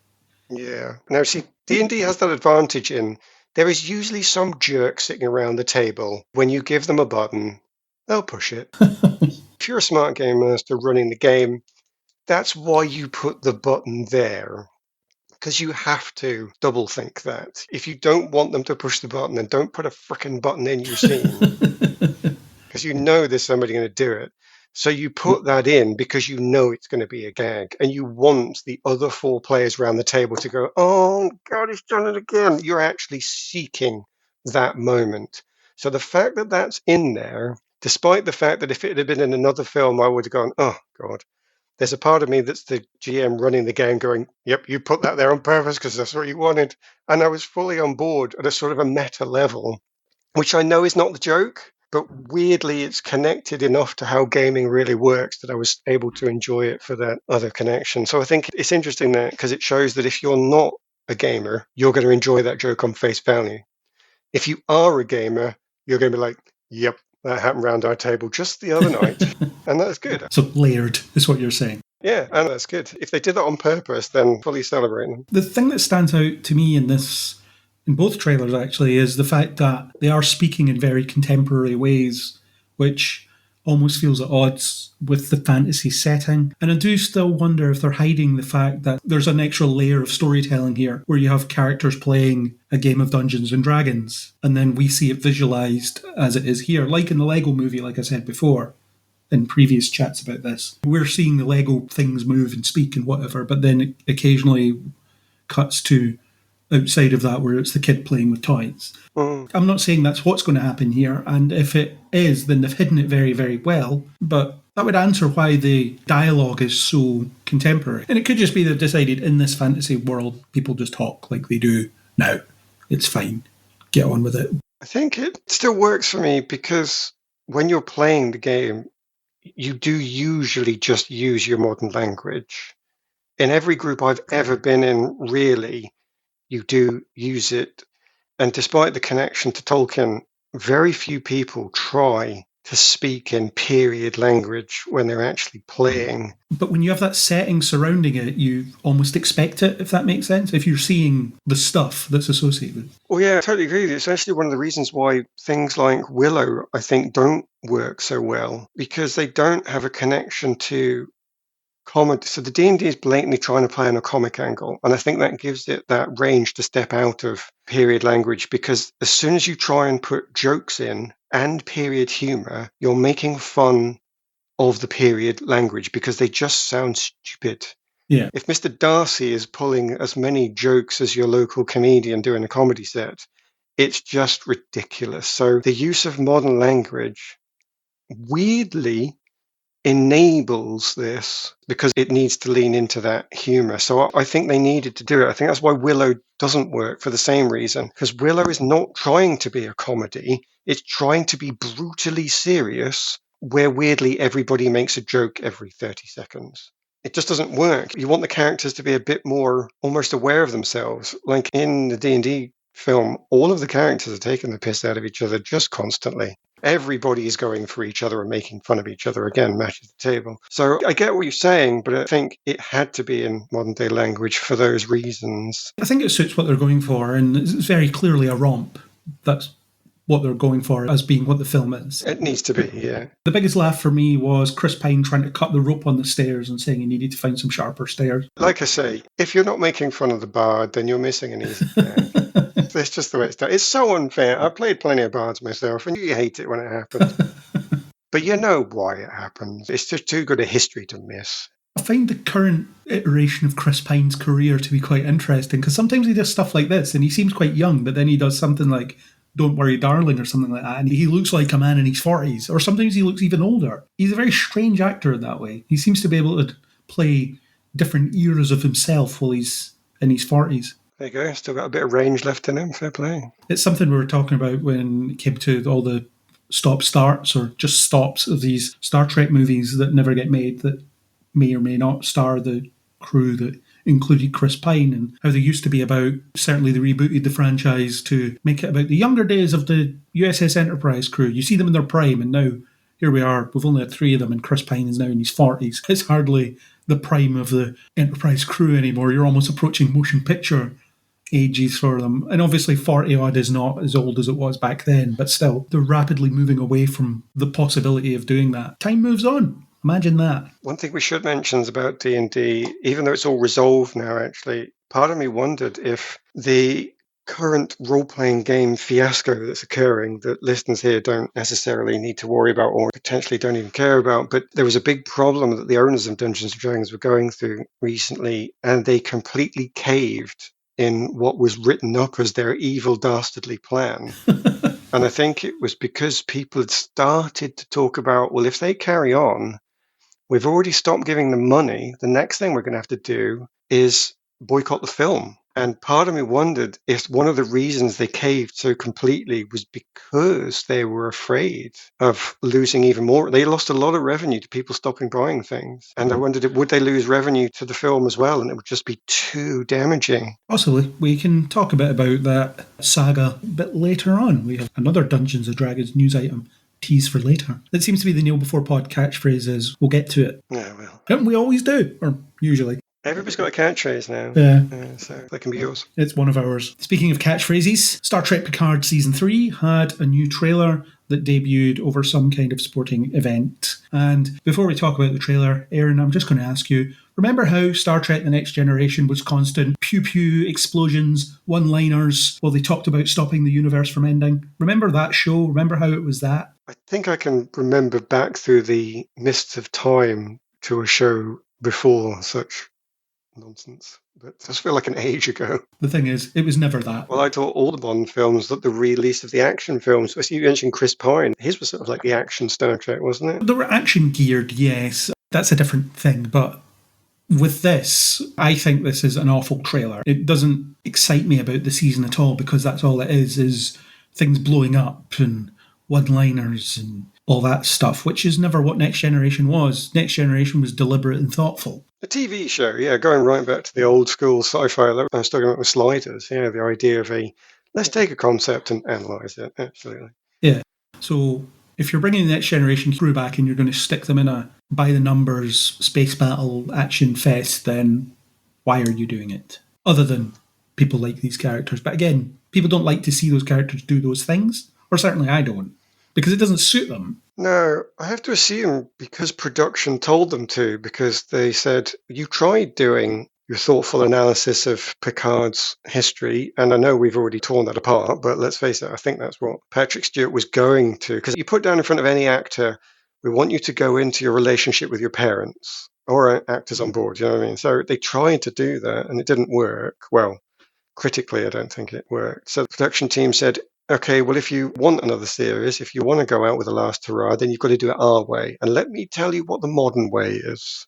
And everything you've just described with guns and bombs and explosions is the modern way. Even some of the Star Trek STNG films were a little bit more action-based, just to make them what somebody thought a film should be. Not completely, but you could already see them going more in that direction. Yeah, and one of my earliest thoughts about this trailer actually is that it reminds me of the trailer for the 10th film, Nemesis, which is pretty much that. It's an action piece, and lots of people hate it for that reason. I don't mind Nemesis, actually, but it is a very, very flawed film, and ultimately they're bringing back these characters because Nemesis didn't serve as a decent enough send-off for them all. So that's why they're doing this. And cards on the table, I have screeners for the first 6 episodes of Picard.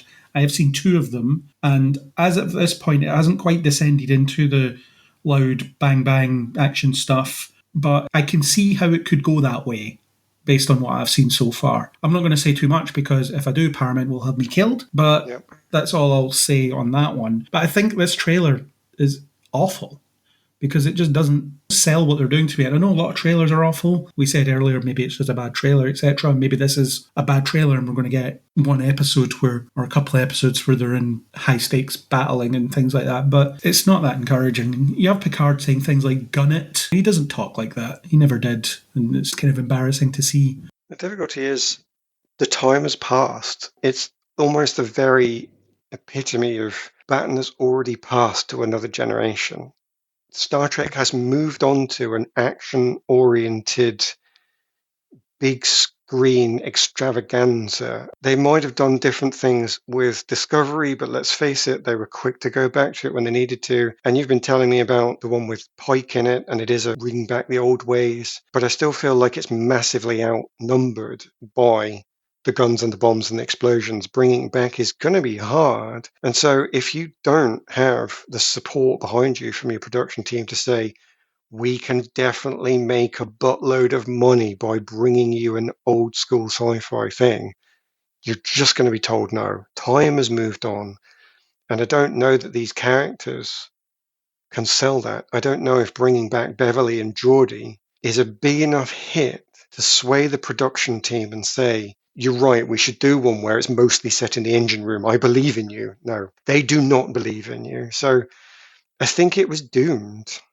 And it's a shame because when they opened up, and I've said this before, so a broken record, but when they opened up Picard, the first season, the idea that I thought they could have brought this old school back was simply by using his age. Hey, I want to do all this, that, and the other. You're old. We don't think you're any good anymore. We've moved on.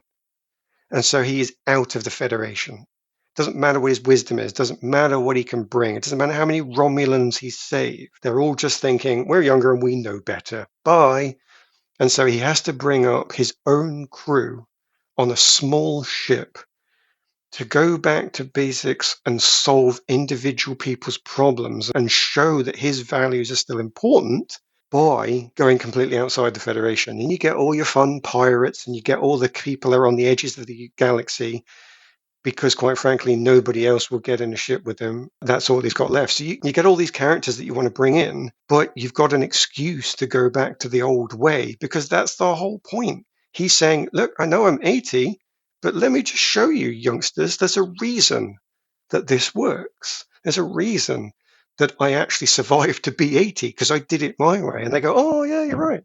And they could have done a big whole archaeological arc with him, and they could have done Robin Hood with him and all this, that, and the other. I think they missed the boat. And now they're on season 3, and you're not going to see any of that because it already died at the end of season 1. As shame as that is, I think it's just too late. Yeah, I think the show has definitely gotten its own way on several occasions. And it also forms part of a wider problem in franchise media with legacy sequels and things like that. Picard, of course, is a legacy sequel. It's something that was commissioned decades later, brings back old faces to mix in and do something new, in theory. We had a lot of stories about aging characters recognizing that they had to get out of the younger generation's way because their time had passed. It was okay, that's fine. We can stop now because there are people that can pick up the torch from us. In fact, there was a Star Trek movie that was about that. That's what The Undiscovered Countries is about. It's about Kirk understanding that my time's done now and that's all right, because these things can't last forever. And now you've got Picard coming back and getting in the way of the young people. It's like, no, you don't. You young people don't know what you're doing, so you need the old guys to show you how to do it. And, well, it will be a consequence of the society we live in at the moment, isn't it? The fact is we need the experts to tell us what to do. But there's also these messages about we're kind of sick of old people telling us how we should be living our lives in a patronising way. I think this is one of the dangerous things about the current culture because, I've got to word this carefully, because we're cancelling our history completely. We are going to throw the baby out with the bathwater. And by that I mean, if you cancel all of history, you will get rid of the good with the bad. Now, there are some things about our history that we don't want to bring back. So we don't want a patriarchal ruling of society anymore. I totally get that. However, there are still old men out there who have solved problems that the young people could still learn from. Oh, yeah, definitely. As simple as just how you get through the tragedy of grief. If you are 12 and you suffer grief, it'll be the first time and you're unlucky to get it. If you are 82, you've seen a lot of people die, and that is nothing to do with anything anybody has got problems with on the internet and in society at the moment. So I find that this trailer shows me this massive danger being highlighted. We could have had Picard saying, I know things from the olden days. Okay, you don't want it to be led by an old white man? Fine. Bring in Beverly Crusher. Bring in Geordie. You can actually bring in other characters to make sure that you're not being told what to do by the patriarchy. You're simply being told what to do by somebody with experience. And you don't even have to be told. If they do it well, it's not being told, it's being advised. Let me tell you what I've learned, and they deliver it properly. So they could have had this being delivered through Picard and these older, wiser characters, but somebody has said, your way didn't work. So we're going to do it our way. And our way is the young way, with guns and bombs and explosions and youthful, pretty people winning at everything without putting in any effort in at all. We win because we're diverse and we're capable and we're good. You didn't try and get rid of the wisdom. That's not why you cancelled it, Picard Season 1. Unfortunately, it becomes a perfect metaphor because you cancelled something you didn't like, but what you then replaced it with, where you didn't replace it with the good stuff that came as part and parcel, albeit that we could have had, that we didn't have, but it was still there. The characters still had that possibility. So it could be a perfect metaphor for that modern development. Yep, we're going with the young stuff, and the old people have adopted our ways because they know we're right. Yay, we win! And you've just set fire to experience.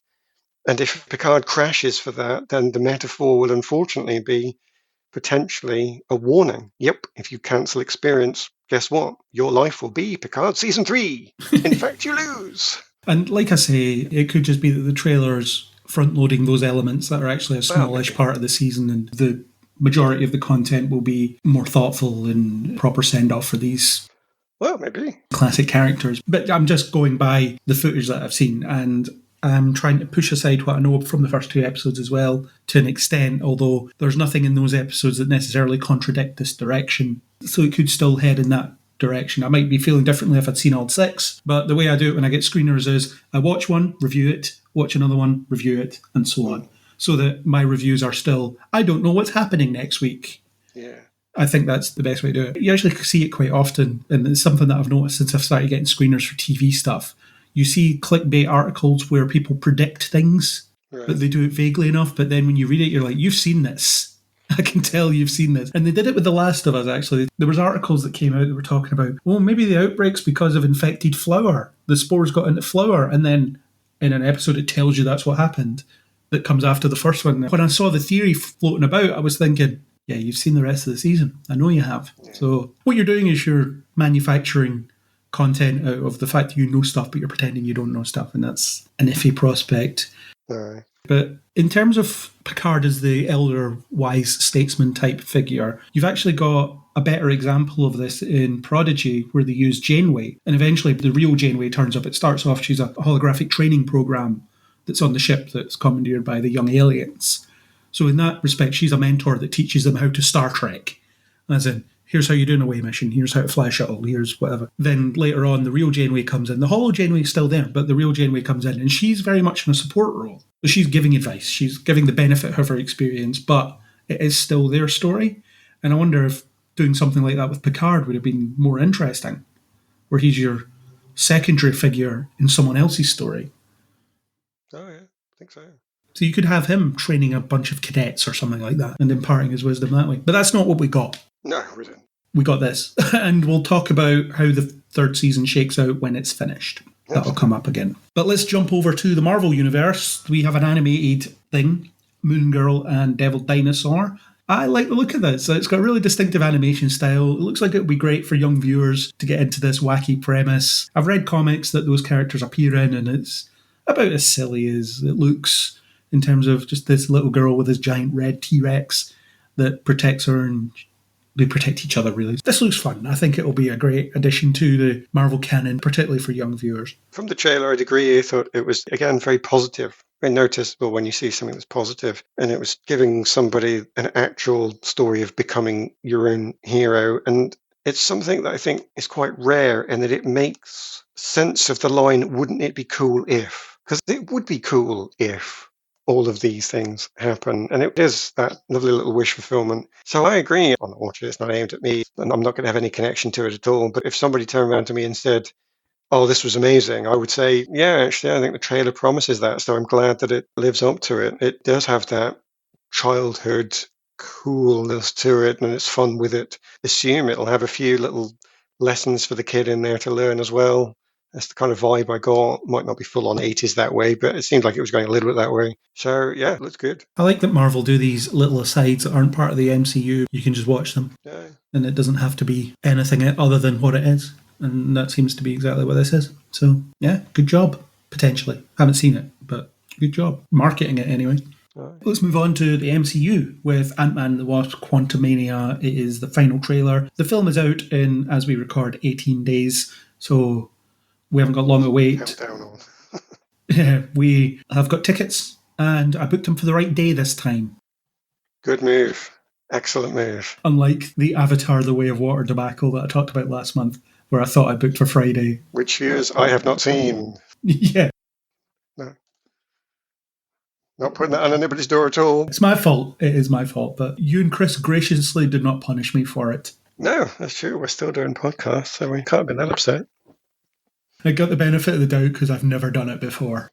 That is true, to be fair. I did say that at the time, yeah. So this trailer, one thing that stood out to me about it, I think we discussed this offline at some point, there is no comedy in this trailer, which is an odd choice when you're marketing an Ant-Man movie, because they're distinctly comedies.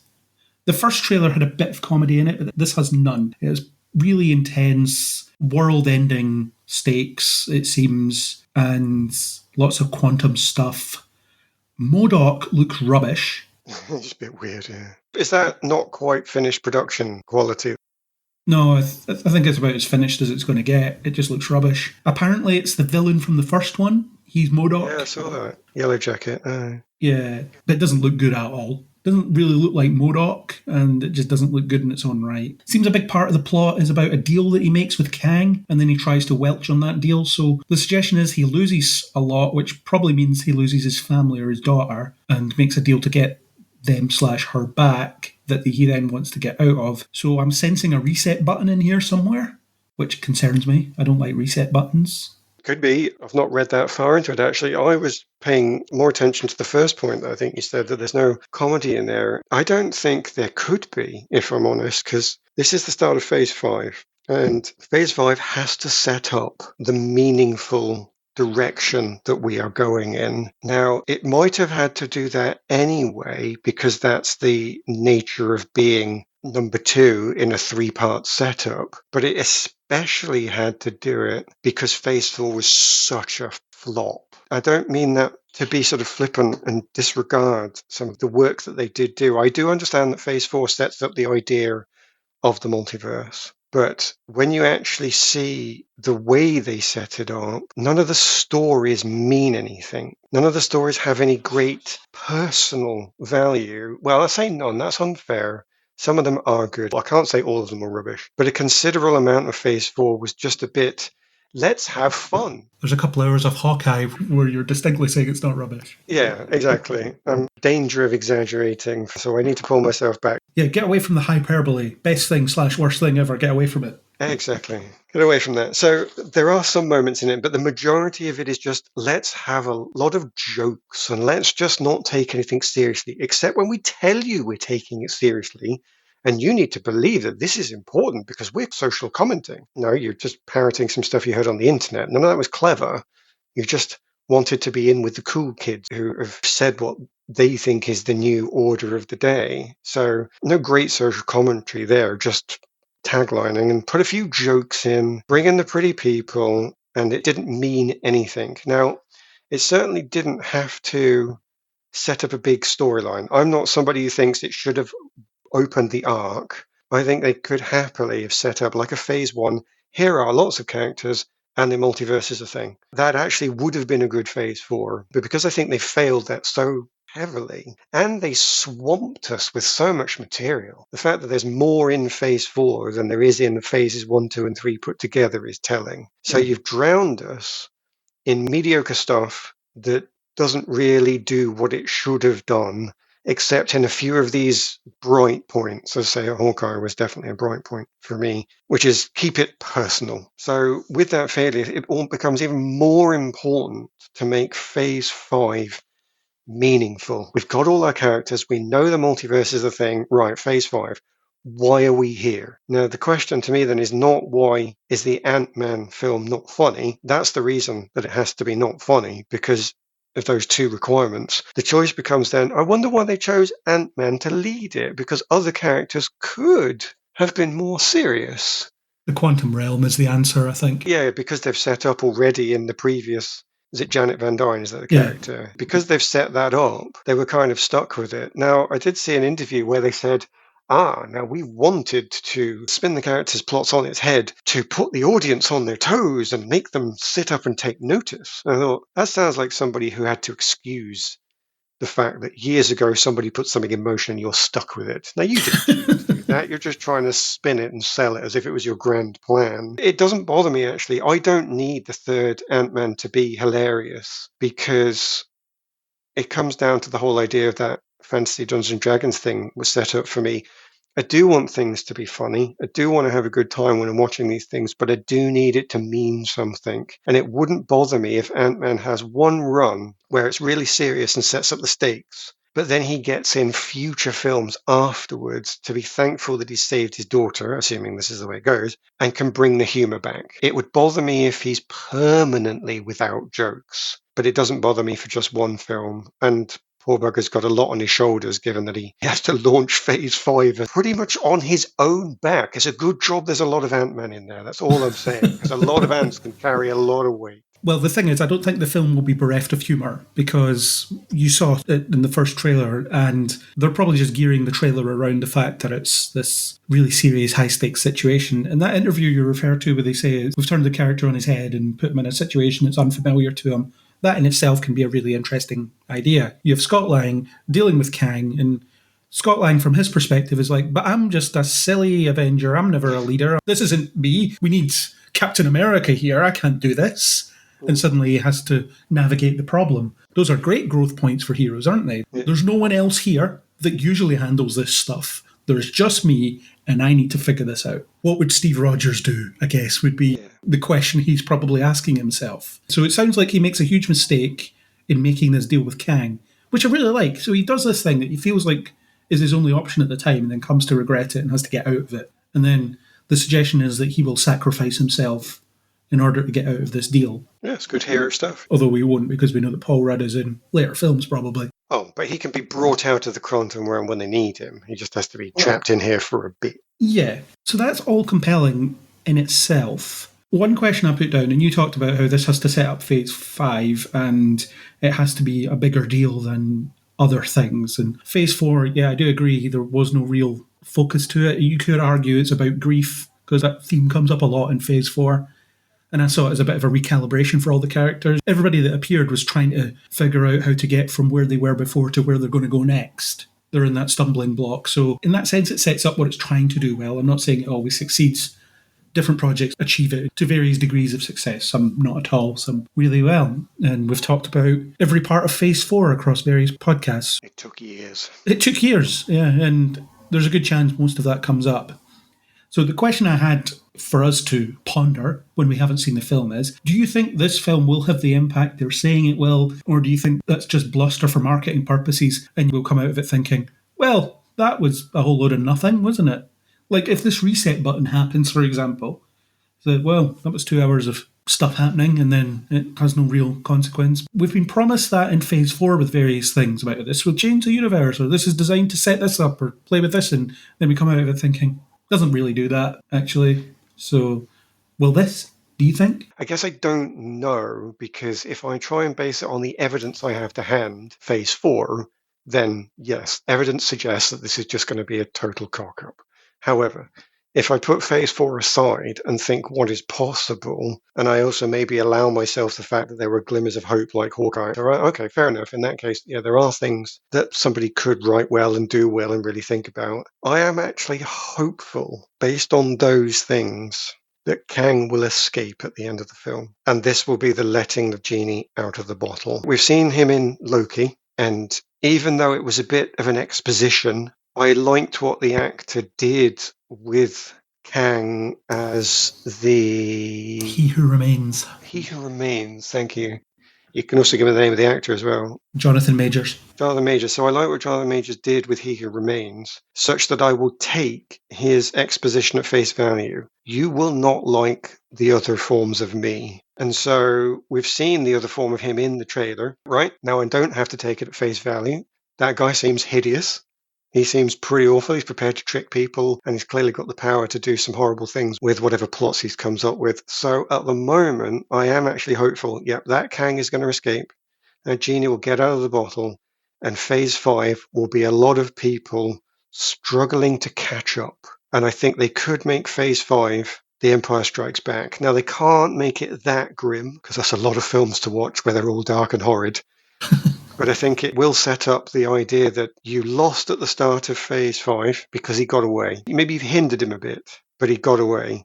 And you're setting up your big failure at the end of Phase 5. You're going to lose again to this guy, and you're going to have to regroup. And that's what Phase 6 is. Now, I don't think they can afford to miss that beat.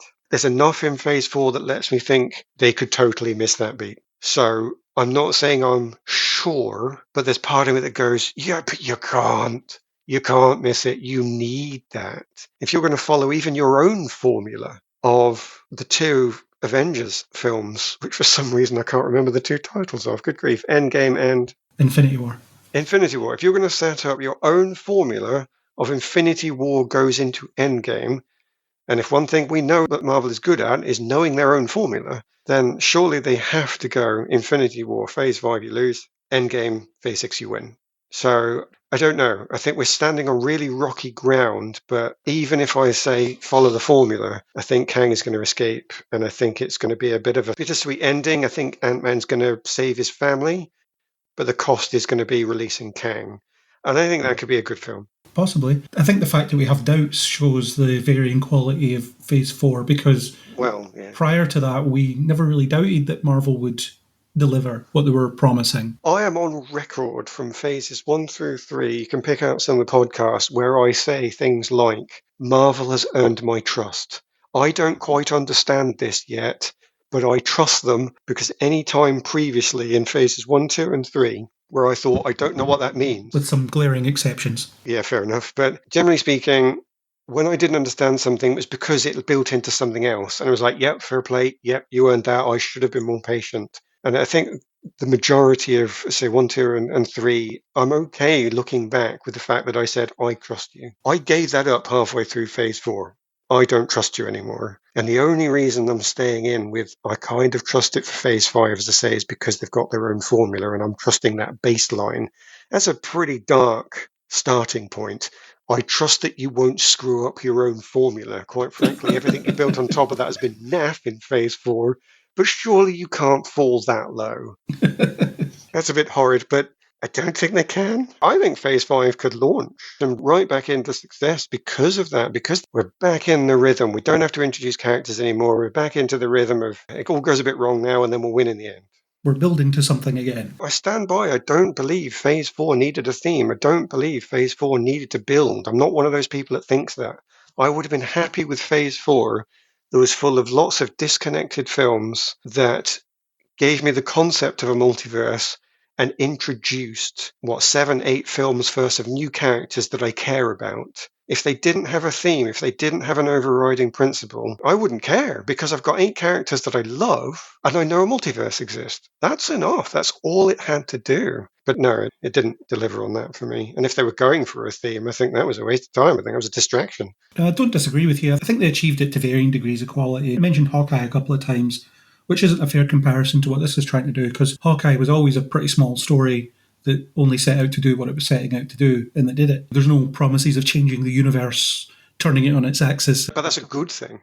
Yeah, no, it definitely is. Whereas this is very much this is the beginning of something big and whatever. Yeah. And the Kang escapes, and Scott Lang is the only one that can warn the other heroes. It's all right, we need to get back in the gym, guys. We need to figure this out. We need to make up for my mistake here. Sorry. Remember how I really helped bring you all back from death? Well, I really need you to give me the benefit of the doubt on this one because I screwed up. This is why I don't do anything important, because this is what happens. Harsh. Yeah. But equally, I could see that the film ends with this Kang being killed and then a post-credit scene reminding us that there's another one somewhere. Yes.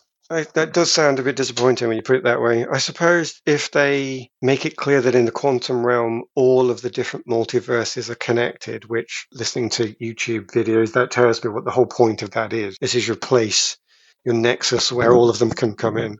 That's what Endgame's about. They go through the quantum realm into different universes to get Infinity Stones. Because I do. Fair enough. Then I could understand that even though they defeat this Kang, he somehow opens the door to others that come in. Which Loki kind of was supposed to have done.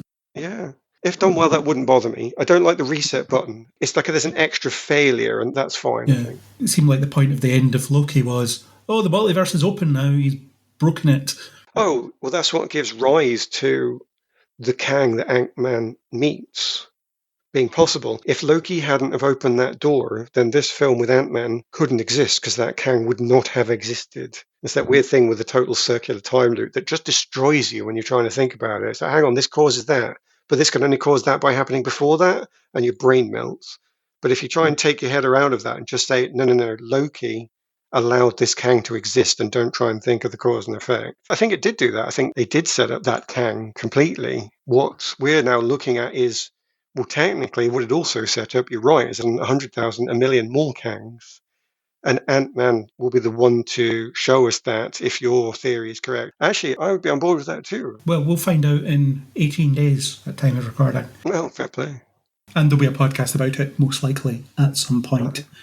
But yeah, that's a long discussion on Ant-Man and the Wasp Quantumania. The only other note I've got is that the word Ant-Man is in the word Quantumania. Fair enough. Don't know if that's deliberate or not, but it's there. The letters are also actually in the right order as well. Yeah, crazy, isn't it? They're also sequential, so they're just placed with the stuff around them. Frightening. Well done, whoever did that. You win at titles? I don't know. Do you want to take that even further? There's exactly 2 letters before, between, and after the words Ant-Man as well. There's also a perfect symmetrical setup. But those letters do not make a word in themselves. Quatuia. Yeah, that's not a word. No, that's a place they're going to go to. At some point, somebody's going to dimension skip to Quatuia. Yeah, well, there we go. What was that? Where's Aaron? Andrew, what are you doing here? It was Barry, wasn't it? Barry screwed up the timeline again. Nah, I think that was you that screwed up the timeline again. Okay, yes, it was me. I was experimenting with some obscure quantum physics thing, and I thought it'd be really handy having somebody else to blame if something goes wrong with it, but clearly I've used that excuse one too many times. You've just got this giant machine that you've been playing with, and now suddenly everything's broken. Yeah, well, I have to occupy myself sometimes. The real question is, if you've changed the timeline, then why am I aware of it? Possibly because you are some cosmic level super being with enhanced awareness across multiple realities. Or could it be that the time travel rules are inconsistent and make no sense when put under any level of scrutiny? That is far more likely. I think that's what we're going with. Since you're here, we're going to make you fix the timeline eventually, but since you're here, let's talk about some stuff. And in true fashion of the thing that you're here to talk about, we'll meander for a while before we finally get to it. Because you've got to fill time, don't you? That's the way it works. Let's start with Evil Dead Rise. We've got a trailer for it. My initial reaction to this trailer is I have no idea what even the canon of this franchise is anymore. Yeah, well, I think they have now decided it's now just a franchise name, and we should expect not really any degree of continuity between this and any subsequent installments. And the only thing that'll be linking them will be the Necronomicon, or whatever other name they gave it in the last movie, I can't remember, which effectively summons the Deadites and turns people into Deadites. Judging by the trailer anyway, that is the only connection between this movie and the previous one. Yeah, because the 2013 one with Jane Levy in it, that was supposed to be connected to the Raimi films, wasn't it? It was supposed to be in the same universe, they just didn't link in any overt way. Yeah, it was the original idea. An initial idea was that at the end of the film, Mia was going to end up meeting Ash, which would link the two branches of this franchise together and establish it as being in the same continuity. But they eventually decided that it would be far too contrived, really, and it would just end up looking ridiculous. So what you get instead was just a generic horror film. There is a very small throwaway connection in a couple of voice recordings that they hear in the original film. A recording of the professor about the dangers of the book, and also from Cheryl, who was one of the characters in the original Evil Dead movie in the early 80s. But they were more intended as Easter eggs for existing die-hard fans, rather than providing any real link that standard audiences were going to be expected to pick up on. The people that would be upset that this isn't Evil Dead 4, and you say, well, it kind of is Evil Dead 4, but really not. Pretty much, yeah. And then we had Ash versus Evil Dead, which I saw a couple of episodes of early on, which follows on from the Raimi films. Yeah, that takes place 30-odd years after the end of Army of Darkness, the third original Evil Dead movie. Yeah, and that's been cancelled quite a while ago, probably. Yeah, it was cancelled after the end of its third season, which was a shame because I absolutely loved it, and I would have loved having more of it. Yeah, fair enough. I only saw a couple of episodes. I wasn't enamoured enough to keep going, I suppose. But this one, I'm not that enthusiastic about it. Nothing about it actually stands out as anything. It just seems to be a generic torture porn / slasher movie. There's no real sense of humour in the trailer. It looks like the trailer for anything else. If you remove the Evil Dead name and remove the chainsaw, it would just be anything. Yeah, there always has to be a chainsaw. I do see where you're coming from with that, because, as we just mentioned, now that the franchise has shown itself of any expectation of continuity, then the danger is always going to be that it's going to end up looking like a fairly generic demonic possession horror movie. The makeup of the possessed people is actually fairly consistent, but if you weren't already aware that this was a trailer for an Evil Dead movie, then again, it's not a connection that you might make.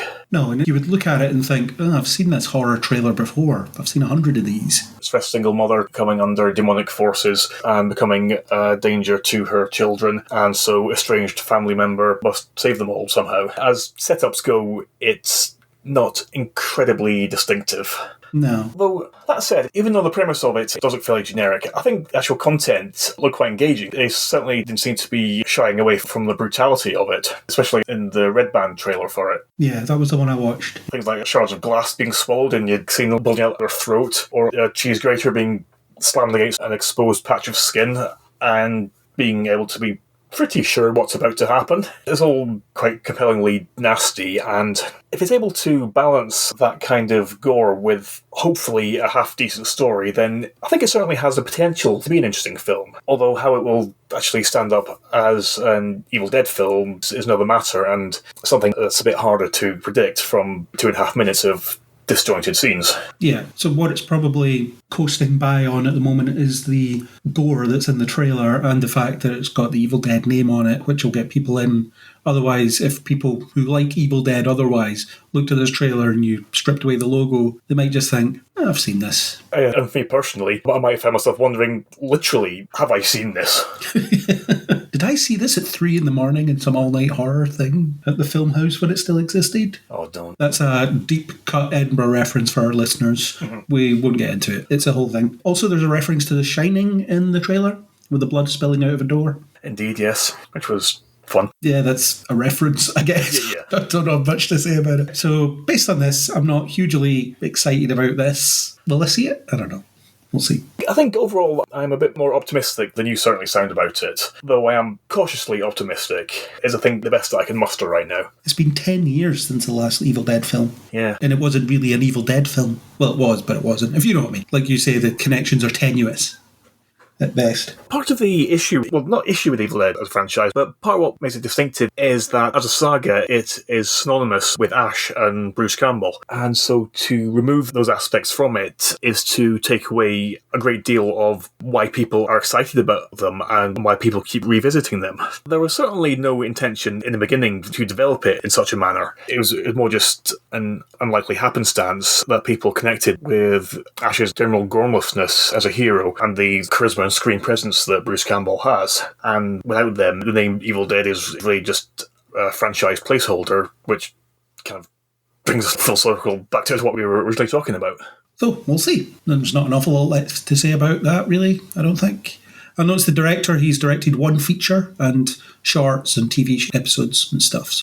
Yeah, and actually his first film, The Hole in the Ground, was actually quite good. In a sort of roundabout way, this does have similar themes of family being affected by supernatural forces and people attempting to save their loved ones from it. Whereas in his first movie, it was a kid who was under the effects rather than an adult, so this is kind of an inversion of what his first film was doing. And then maybe Bruce Campbell will show up in the last 5 minutes to have some kind of chainsaw sword fight.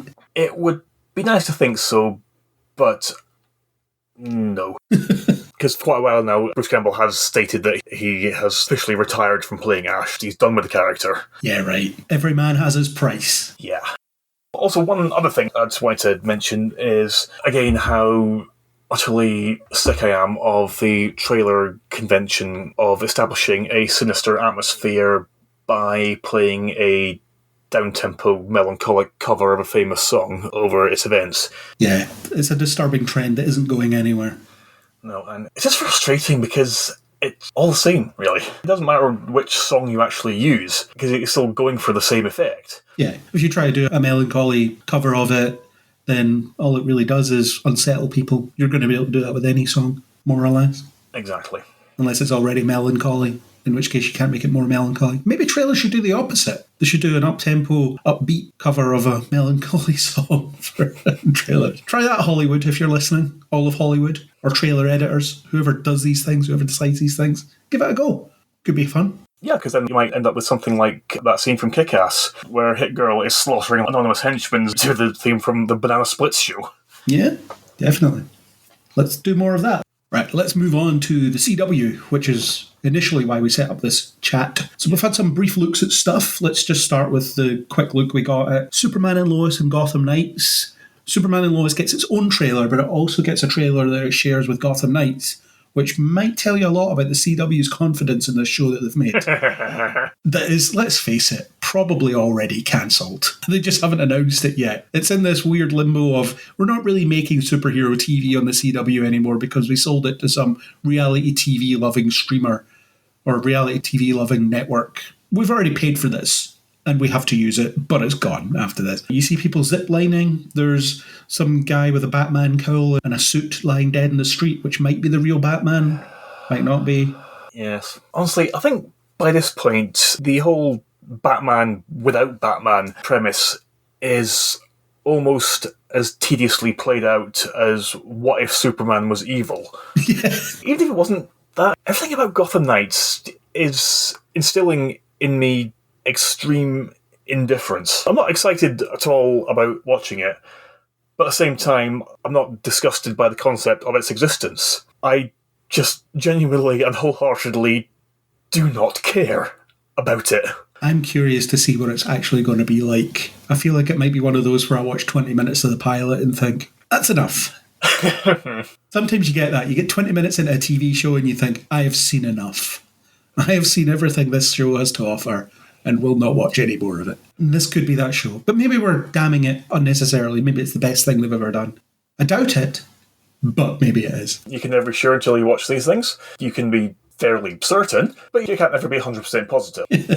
We've got until March to wait, though. That's a while. It's 14th of March. A couple of months before this appeared. But not enough lot to say there. Superman and Lois, there's a bit more. The first question I have is, which bait and switch villain do you think we're getting this season? Going to start off looking like, I don't know, Mongol, and it'll end up being Mitchus Pitlick. If I'd had to make a prediction last season, I certainly wouldn't have gone with Doomsday is actually Bizarro. Lex Luthor is actually Steel. Was the first one. Yeah. Which is, I suppose, not as big a stretch. And it worked there. Well, it worked the second time as well, but it worked better in season one because you weren't really used to it. I remember when I was watching season 2, I didn't guess that it was Bizarro, but I was pretty certain that it wasn't going to be Doomsday because it was being so heavily teased that it was. I fell for it, actually. I remember putting in a review that I felt like Doomsday was a bad choice for this show because it is so rooted in family connection and everything, and you can't do that with Doomsday. Or at least traditionally you can't do that with Doomsday. I know Smallville tried and kind of managed it because Sam Witwer's really good, yes. But they lost their way by the end. It was just a mess by the end, and To be fair, Superman and Lois screwed up Bizarro by the end as well. They got rid of him far too quickly, and that was a disappointment. Yeah, because he wasn't really Bizarro the villain, he was really just an extension of the multiversal concept that is the true danger of this season. Yeah. And in fairness, Bizarro has become more of a inverse of Superman rather than a villain in the comics over time, so that makes sense to go down that route, make him more sympathetic rather than he's just Superman, but a bit weird. Yeah, just talks backwards and occasionally uses the opposite words of various adjectives and verbs, which I always hated so much, because just reading it was so arbitrary and just sounded so stupid. And the logic of it never really made sense either, because you would look at it and you think, that isn't the opposite of what Superman would say. That isn't an opposite. You've just mixed it up slightly. Exactly, you're just using different words. Oh, God. Yeah, I'm just going to go off on one if I keep on the disc.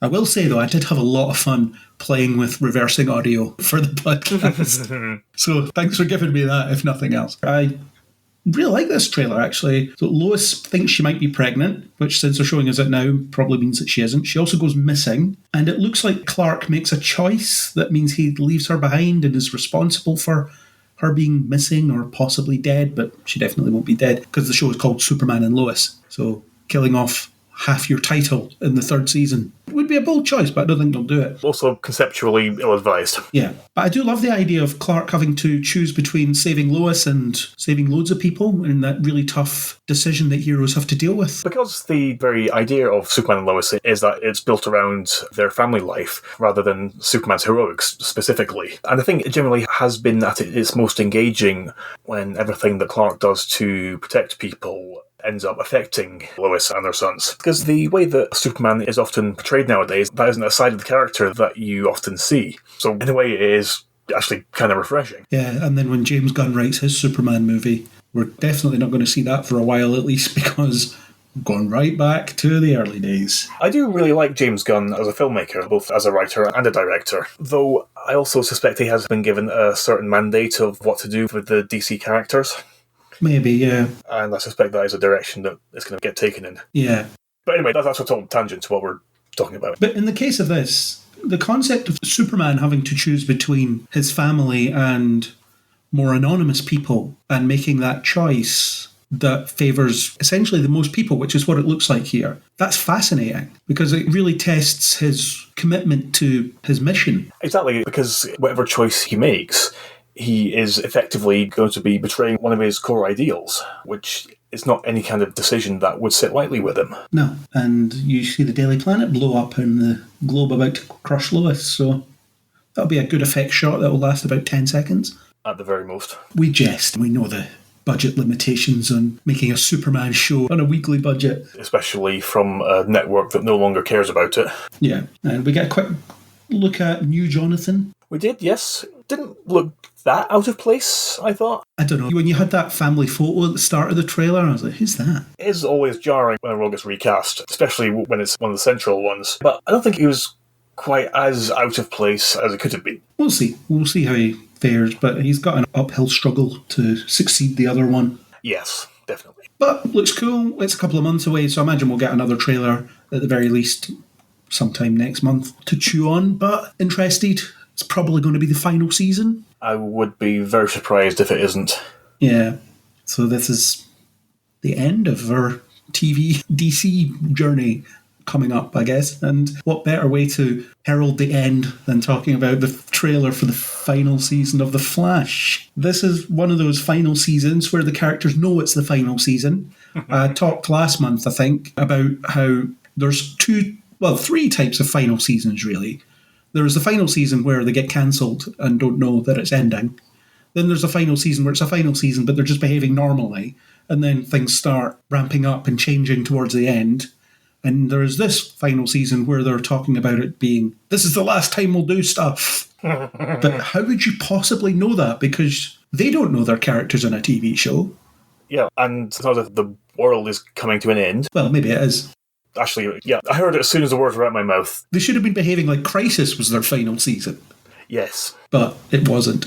We've had more since then. So for some reason, they know this is their last run. They know that things are coming to an end, but we don't know how. Although the suggestion is maybe Barry having this book that tells him the future might be the reason for that. And the only note I put there in terms of that is Barry has learned absolutely nothing. He has a book that tells him the future and doesn't see a problem with this, despite countless evidence. Yeah, because it's not like him actively mucking around with past and the future has ever caused any problems previously. No, it's just the cause of pretty much all of their problems. And even though he knows exactly when and how things will happen, he'll somehow manage to run in just that little bit too late. Because it wouldn't be nearly as dramatic otherwise, would it? Barry, you knew the exact second this was going to happen. Why weren't you there 10 seconds before and resolving it? Because you're an idiot. That's why. There's a big dramatic reveal, I suppose, that this new speedster villain is building a time machine. But that's just normal, isn't it? It's not a big deal. They deal with it all the time. Yes, but this is a speedster villain building a time machine in the final season. Also, why does a speedster villain need to build a time machine? Yeah, I did wonder that, and the only thing I can think of is this particular speedster isn't able to time travel, but decided that they want to. The best I could come up with. In which case, that's no problem, because they're stuck in the future, and they're not fast enough to deal with Barry. Yeah, I know. No threat there, really. We don't know the context of any of this, but I'd be almost willing to put money on the fact that they won't explain any of this, because they never do. Well, again, because that's too much effort, isn't it? Yep. That would be good writing. Or, if we go by the Warp Zone's interpretation of the Flash Writer's Room, it explains everything. Yeah. Link in the show notes. Basically, in that video, the Flash Writer's Room try and make the worst season possible so that they get fired and could go and do something else. And they keep getting renewed. It makes as much sense as anything else. It makes more sense than most things. There's that. There's a lot of running around. There's a new speedster villain, which is supposed to be Cobalt Blue, whoever that is. I have no idea. Not a character I'm familiar with. But I'd imagine it won't matter. It'll just be another generic speedster villain. Can't be worse than Godspeed, or can it? I can try. Reverse Flash will probably be back. He'll be behind it all anyway. Of course. Cobalt Blue will peel his face off and he'll be Reverse Flash. Shocker, because he was totally erased from existence last time forever, but now he's back again because reasons. Because who cares? You're not expecting it to be consistent anymore. Who cares?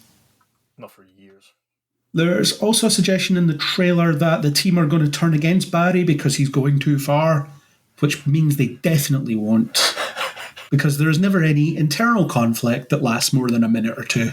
Because they always quickly realise that Team Flash must come together with the power of friendship and defeat the greater evil that is threatening everyone, so their personal conflicts must be put aside for the greater good, etc., etc. And let this blithering idiot continue to lead them, despite the fact that he is possibly the worst candidate. Christ, even Iris for a while ended up being a better lead than he did.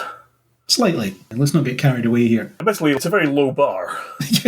Well, that's about it for that trailer, but we do have some extra bits. We have some interesting returning people, and I'll save the best for last. Among the returning characters, Bloodwork, because everybody wants to see him again. Yeah, remember him? He was the totally forgettable placeholder villain. He was dumped in for the half dozen episodes before Crisis, so they would have something to do before the multiverse was threatened. And then came back later on for no reason. Was there really nobody better they could think of? I guess actor availability dictates it. Yeah, that's true. So he's back. Pied Piper's coming back. Again, I couldn't care less. Yeah, though I did find him one of the more vaguely interesting one-shot villains, but again, low bar. Yeah, remember when Barry first changed the timeline and he was their best pal, and then he just was never seen again. Says, I'm not going to be here anymore for some reason, even though the timeline's changed. And then he comes back and Barry killed his partner or something by accident, something like that. Yeah, I can't remember. We have Javicia Leslie returning as Ryan Wilder's Batwoman, but Red Death. Whether that's an alternate universe, alternate timeline situation, we don't know. But Red Death is essentially in the comics Batman, but with super speed and evil, as I understand it. That's pretty much my take on it, yeah. Yeah, so the Flash TV show is doing Batwoman, but with super speed and evil. Will it be the one we know?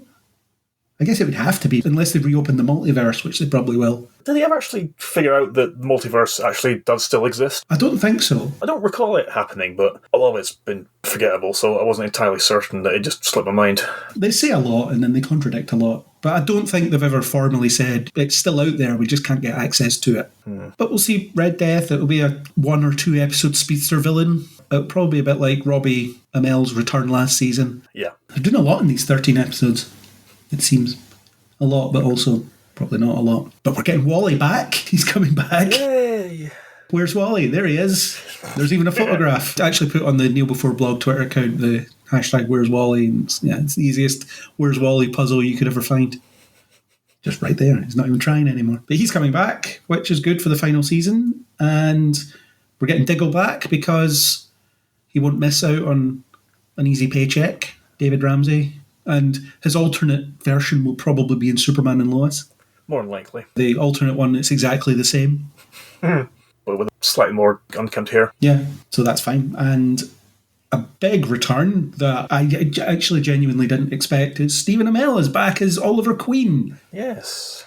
Which is awesome. A choice? They're ending the Arrowverse and they're bringing Green Arrow back. I think that's a good decision. To be honest, I'm kind of torn, really. Well, they'll mess it up. More likely, yeah. With this being the Arrowverse coming to an end, then it would be a bit of a disservice to everything that's happened over the last decade to not include the man that it all started with. But on the other hand, Oliver already had his ending. Not just from dying twice during Crisis, but also with him and Felicity going off to live in this afterlife paradise together. And so for him to reappear after that, I don't think it would spoil that ending, but it would be a kind of jarring coda to it that doesn't quite fit. My guess is they're going to do what they did with Snart when they brought him back for his final Flash appearance where Barry just goes to get about at some random point in the timeline.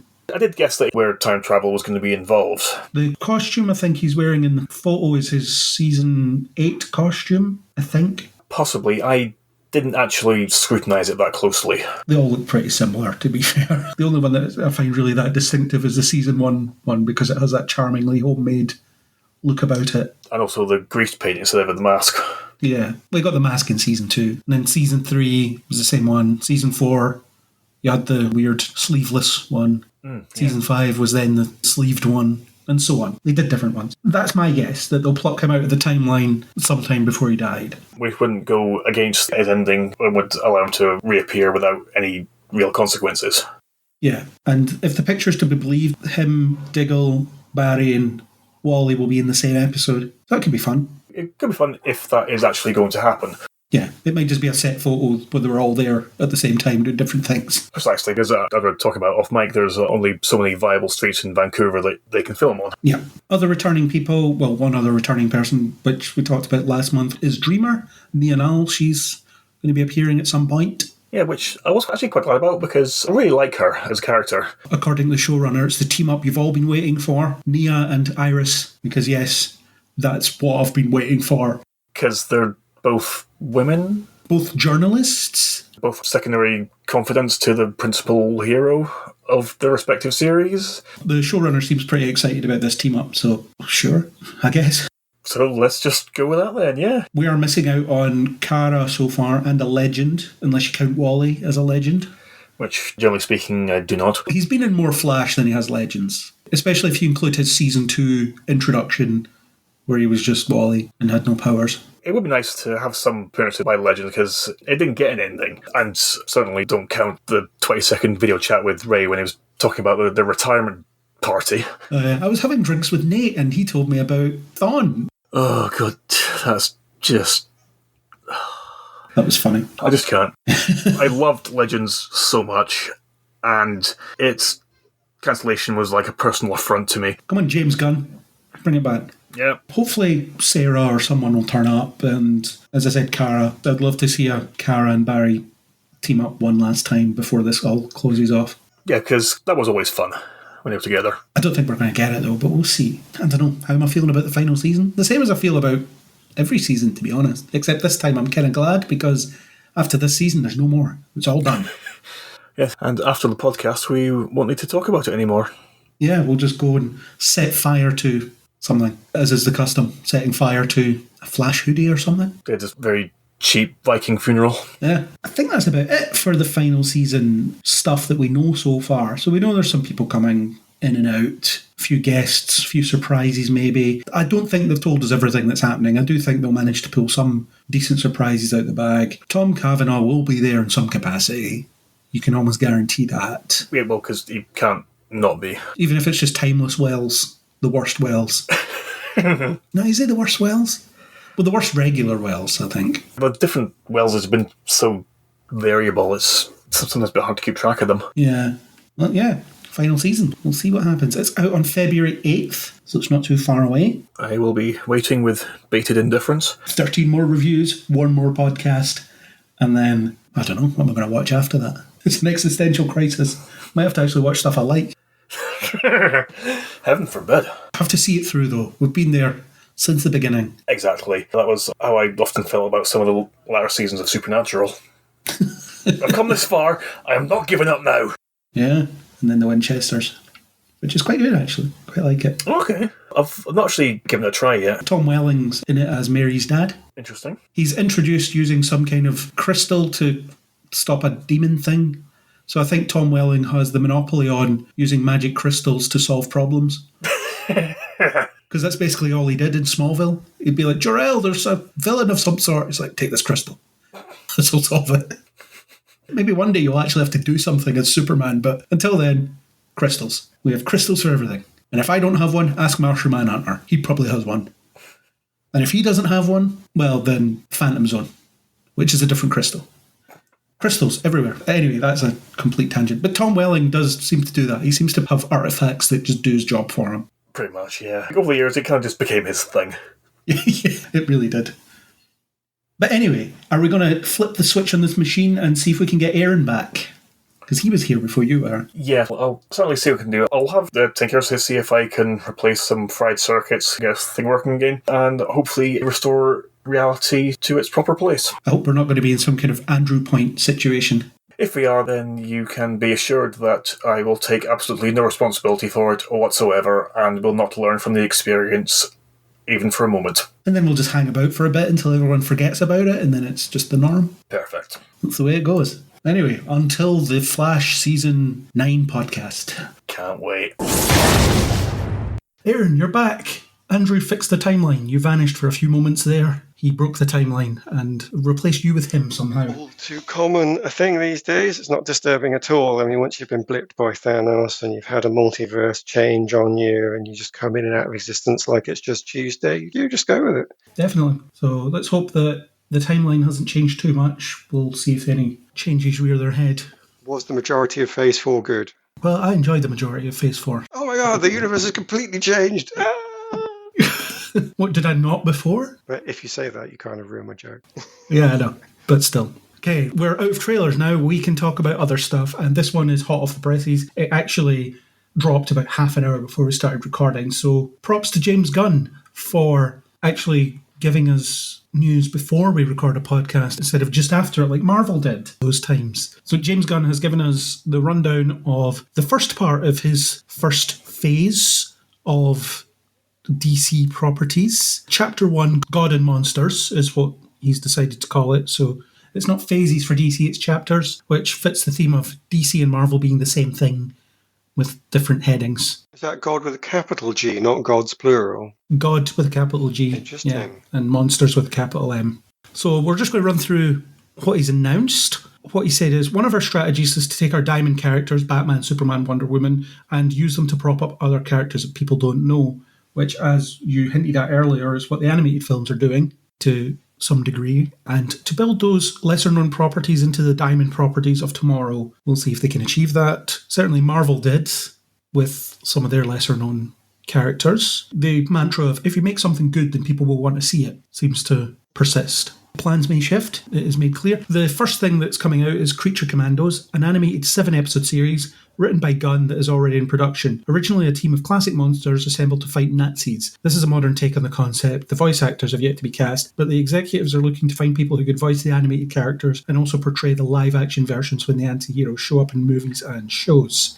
Have they written another Suicide Squad? It's a variation therein, I suppose, yeah. So it seems what they're trying to do with this new run is animation, TV and film are all connected, which is an interesting prospect. I imagine some of the voice actors will be really upset by this, as in people who just work full-time as voice actors, because they might not necessarily be the image of what this character would be in live action, but they can definitely do the voice, which you get quite often. But I guess they don't seem to care about that. But the whole point is everything's going to be connected, so it is going to be a proper universe. We speculated on Is it going to be dip in and out? Is it going to be different properties connected to nothing but themselves and whatever? No, this is a ongoing story, and the first chapter is God and Monsters, which is the first chapter of an ongoing story that will have several chapters. The other one is Waller, a spin-off of Gunn's own HBO Max series Peacemaker. Viola Davis will return as the ruthless and morally ambiguous head of a government task force.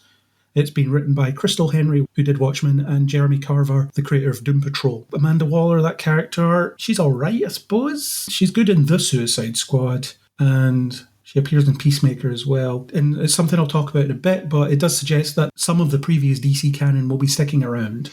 Well, we know that from two of the actors, I think, already. But yeah, carry on. The next thing is Superman Legacy, the movie featuring Superman that Gunn is writing and may direct, although no commitments on that end have been made. Superman is the true kick-off for the duo's DCU plans. It's not an origin story. It focuses on Superman balancing his Kryptonian heritage with his human upbringing. He is the embodiment of truth, justice, and the American way.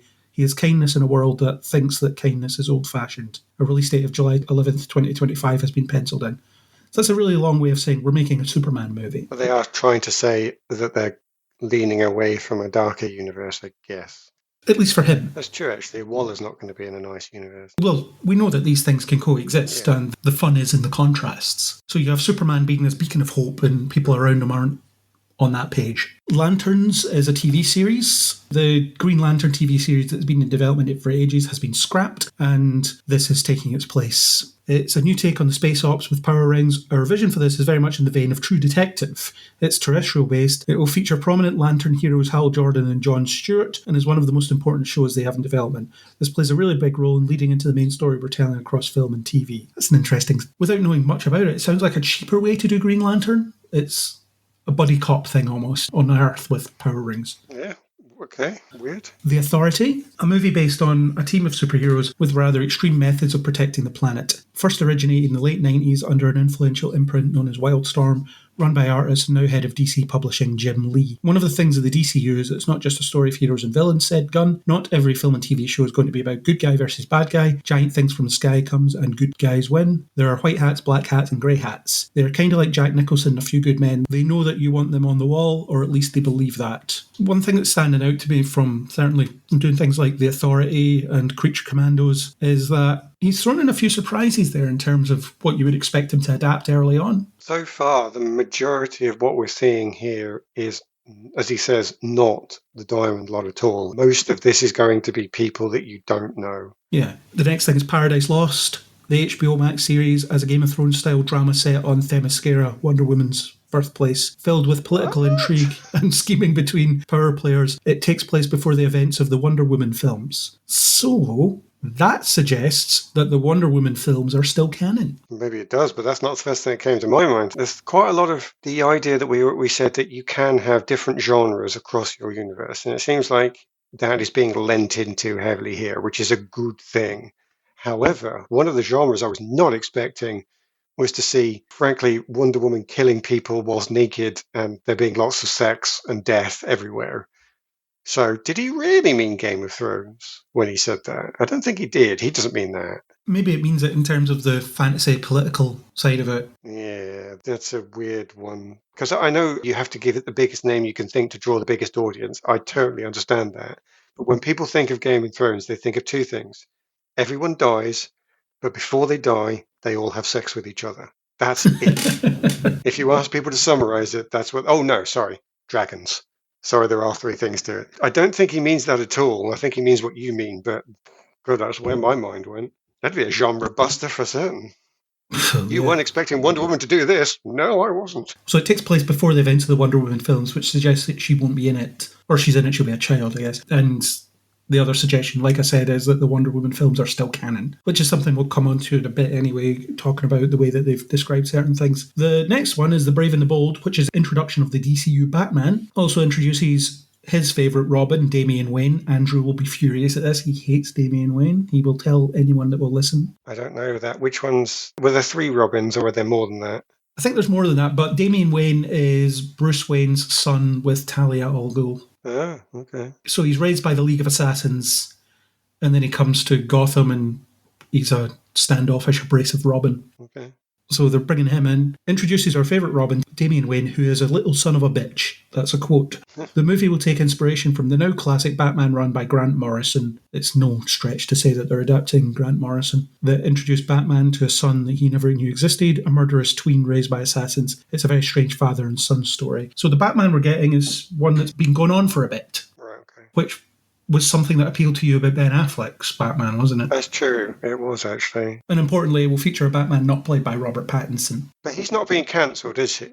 No, the next item is the Batman sequel. Pattinson will continue to portray the Dark Knight in at least one more crime saga movie directed by Matt Reeves. That movie will be called The Batman Part 2, and it will be released on October 3rd, 2025. James Gunn said that things like The Batman and Joker and some other stuff will come under the banner of Elseworlds. So anything that's not in the DCU, as they're calling it, their connected story, they'll still make them, and they'll call them Elseworlds, which again is in the comics. And that's a suggestion I had a few times as we've been talking about the growth of this thing. So yeah, you'll be able to watch your unconnected Batman stories and other things. That's a big move, actually, because one of the things that stopped them doing that before was everybody was saying everybody will get confused. Oh, they've gone back and forth on that. They were talking about how, no, audiences are smart, they can now understand it, and then they backpedaled, and then they repedaled and backpedaled. But hopefully this one will stick, and they will give the audience some credit. Booster Gold, an HBO Max series based on a unique and lower-tiered hero created in '86, is about a loser from the future who uses basic future technology to come back to today and pretend to be a superhero. Gunn described it as imposter syndrome as superhero.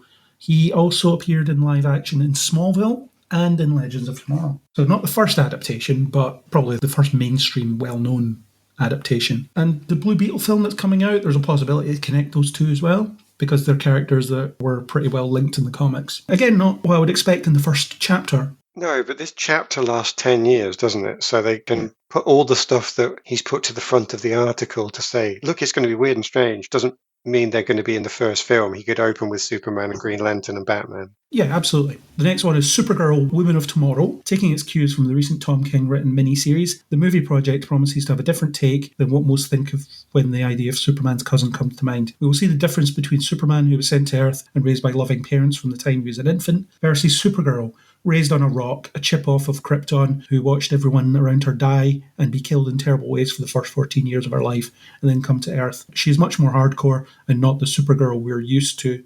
Oh, yeah. And Isaac commented about this one. Let me find it. Because he said he hoped it was based on this run, and I was like, it is. And he says, I haven't read the article yet. And then he explained, it's basically John Wick. A magical gang of mercenaries shoot crypto with an enchanted bow, so Supergirl goes from planet to planet, effing them up. Yeah.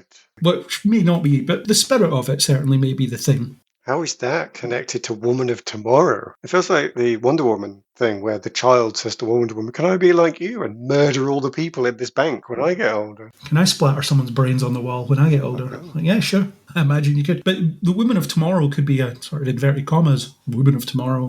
I mean, good. This is what you don't want. Or she has to overcome that and become the Woman of Tomorrow. Could be. But it's an interesting take anyway, by the sounds of things. It's certainly different to what we've had before. The one thing that he's definitely done is say, I'm starting again. I am actually now convinced that this is a reboot rather than just we're going to start again. He's really laying out a totally different carpet to walk in. Other than the spin-off of Suicide Squad, which suggests that his Suicide Squad and Peacemaker shows will still be part of this. I don't think he would cancel himself. That feels like something he wouldn't do.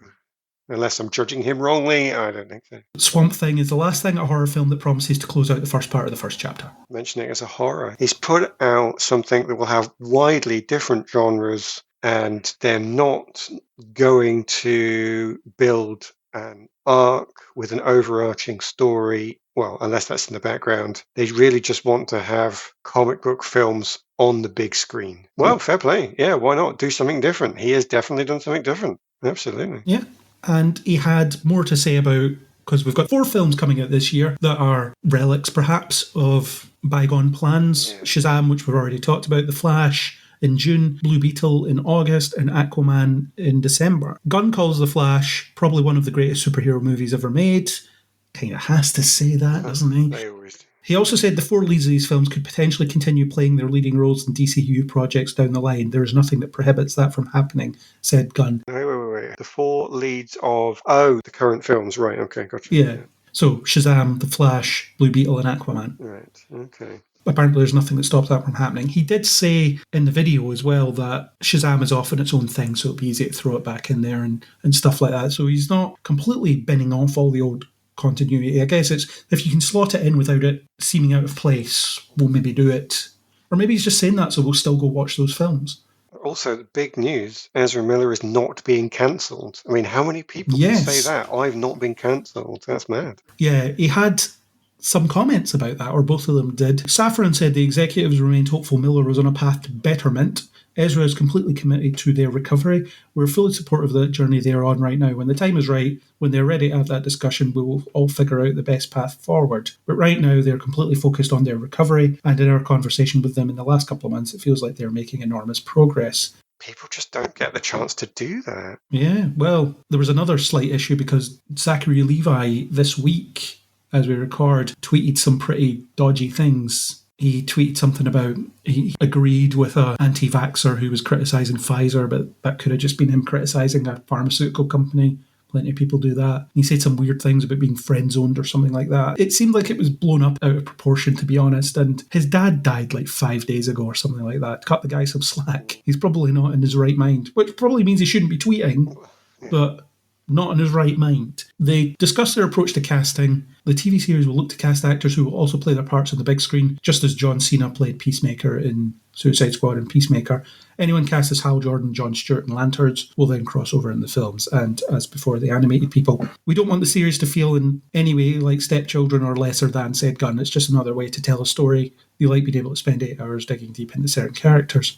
Fair enough. When asked about Henry Cavill, we didn't fire Henry. Henry was never cast, said Gunn. For me, it's about who do I want to cast as Superman? Who do the filmmakers we have want to cast? And for me, for this story, it isn't Henry. He added, I like Henry. I think he's a great guy. I think he's getting dicked around by a lot of people, including the former regime at this company. Oof, honest. But this Superman is not Henry for a number of reasons. And then the Zachary Levi thing, where he tweeted some various awful things. Actors, filmmakers that I work with are going to say things that I agree with and things that I don't agree with, said Gunn, who in 2018, remember, was temporarily fired by Disney as director of Guardians of the Galaxy due to old offensive tweets. I can't be changing my plans all the time because an actor says something that I don't agree with. At the same token, if someone is doing something that is morally reprehensible, that's a different story and we have to take that into account. If there's anyone who's going to know about being punished for careless tweeting, it's James Gunn. I like that he's got a definitive stance on this. It's that I'm going to look at this on a case-by-case basis and I'll make a decision if anything happens. But yeah, his plans are his plans. So Zachary Levi is not necessarily out. And then they mentioned the Todd Phillips Joker sequel will fall under Elseworlds, as will the Batman and so on. The Ta-Nehisi Coates Black Superman project is still in active development. It would also fall under that category. Other cartoons that they make won't be in the DCU, will fall under the Elseworlds category. The bar is going to be very high for projects to be outside the DCU, the Elseworlds projects, but every now and then there will be something that lives up to that.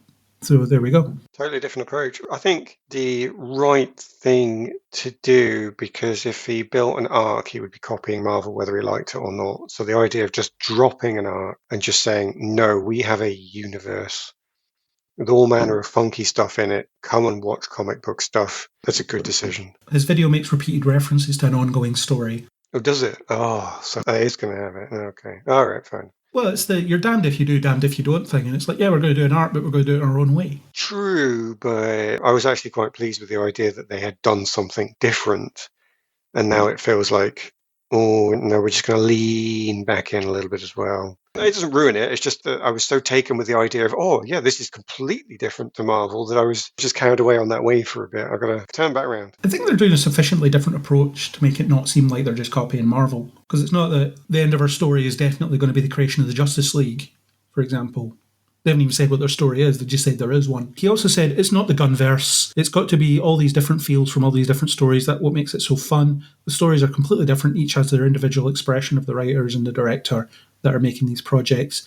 But, he added, we're not stupid. Not every filmmaker is going to be happy, because if someone is doing something that isn't working, we're going to be honest, which is something that Marvel could be doing a bit more of. They do this thing where they let people run riot sometimes and it doesn't quite work, or they work too hard to homogenize everything. So they haven't found that balance yet. And James Gunn's one of the Marvel directors that does get to do what he wants and it works. And he seems to work well with what they want and what he wants. So if he can bring that sensibility to his DC universe, then great. They've potentially solved the problem that Marvel had by going wider with the characters. Because you could have quite happily given Taika Waititi a film and said, go for it, if you just gave him a wacky superhero that was totally out there. The Guardians of the Galaxy stumble across any of those weird characters from out there in the universe and just go with it. And they could have done a much better horror than the Multiverse of Madness with Sam Raimi by, again, picking a horror character. So it sounds like he's gone down that route. What film do we want? What character can we put in that? Rather than say, we want this film, who's on the roster that we can crowbar into that space? It does feel like he's thought about this a lot, and he's created a long plan using the problems that Marvel have encountered as learning points, which is clever. Well, he's been on both sides, hasn't he? He has, yeah, fair enough. And he points out about the previous approach. No one was minding the mint. They were giving away IP like they were party favours at any creator who smiled at them. It's just brutally honest about these things. But yes, he's passionate about it, and that's basically it. Big sci-fi film is what he described the Supergirl film as. Okay. That'll be interesting. And that'll be distinct from Superman in its way, because Superman will be quite, not grounded, but less sci-fi, I guess. Yeah. Than the Supergirl thing will be. Quite like the idea of the Supergirl with attitude concept, and then they'll make a decision on what to do with the current films that are out this year. The only thing I don't understand is if there's a general pattern. I don't really understand why this setup, it has to have a young Superman. Can't possibly use Henry Cavill. It really needs a young Superman. No, it doesn't. There's nothing in this that says that you have to have that. So if it's as simple as, I want a young Superman, fine, you're in charge, can't stop you. But I don't know, it just seemed like I don't really understand why some of the actors have been ditched and some of them have been kept. I can't see an overall plan. He hasn't explicitly confirmed that any of the actors have been kept. He says that's possible. He hasn't said that Gal Gadot will be kept as Wonder Woman. It just says, I don't even know if it was him that said it. It's just the Hollywood Reporter have said it's set before the Wonder Woman films. No, but it's like Henry Cavill, he just said they're not on the slate. No, they're not. But that's quite telling, because the character is there and the actor is not on the slate. This is a 10-year plan. They might sneak them in here and there, that's fine. But still, you've got to sort out contracts well in advance just because of filming schedule. I mean, I guess if you want Superman for 10 years or more, then Henry Cavill isn't super young anymore. But even that, I don't quite understand. I guess if Superman just lives longer, I don't know if I've ever understood that or not. Oh yeah, he's basically immortal. Right, okay. So yeah, fine, that does make sense. But if you've got a Batman to join Justice League at the end, well, he's going to be 10 years older. Is that going to work for you? You're just going to make him an advisory capacity. He's our consultant. Fair enough. Yeah. Aquaman as well. At the moment, Jason Momoa still looks pretty tough, but again, give him 10 years. Damian Wayne's a teenager. I think he's like 15, 16 or something like that. So this Batman needs to be old enough to have a 15-year-old, 16-year-old son.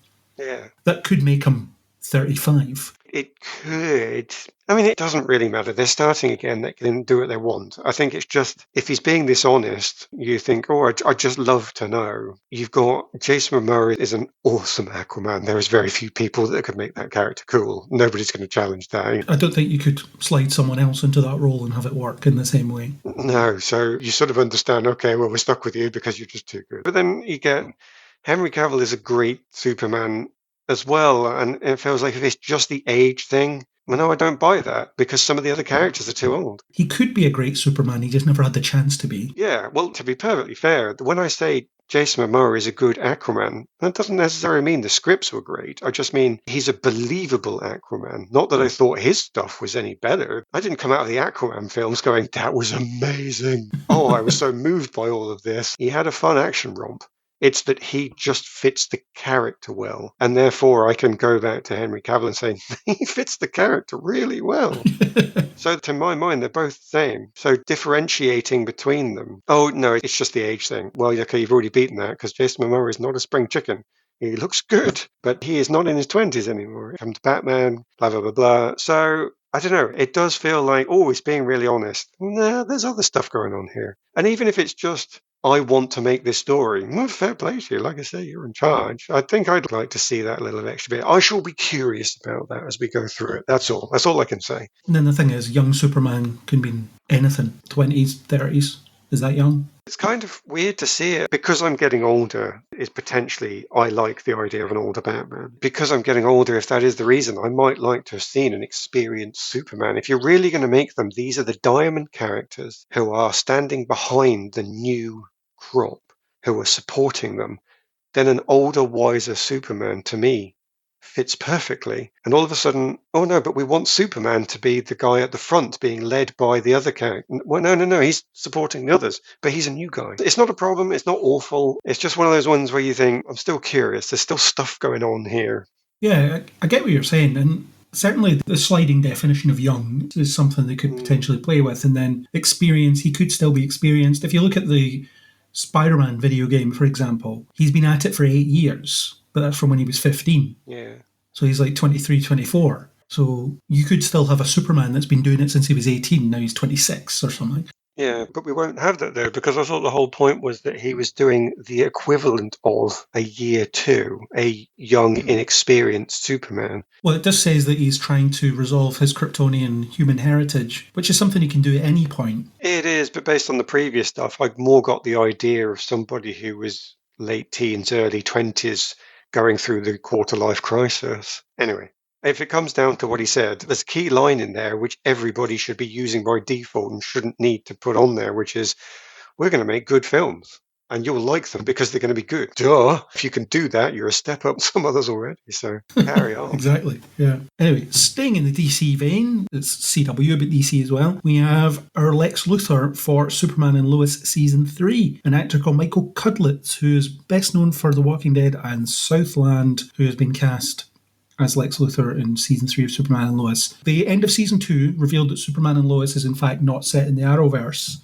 They point out, I've seen other universes and Superman's the only hero in this universe, and that's it. So basically they cut ties with the Arrowverse, which meant they could do their own casting, which they were already doing. So this guy, I don't think I've seen him in very much.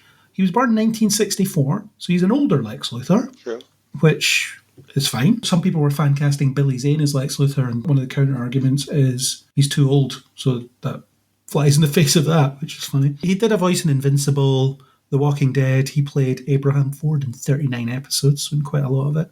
He played the NASA director in Young Sheldon. Southland, which I haven't seen. He's in 43 episodes of that. He's in an episode of Knight Rider as lead gunman. The sequel Knight Rider series, that is, in one episode. So based on that, I don't know. I don't really know this guy, but I quite like the idea of this older Lex Luthor, and we don't know what he'll be like, although they have given us some information about him. According to the official character description, he's known to the world as a visionary billionaire behind LexCorp, but secretly the criminal underworld knows who Lex truly is, a brutal psychopath who terrorizes anyone he crosses paths with.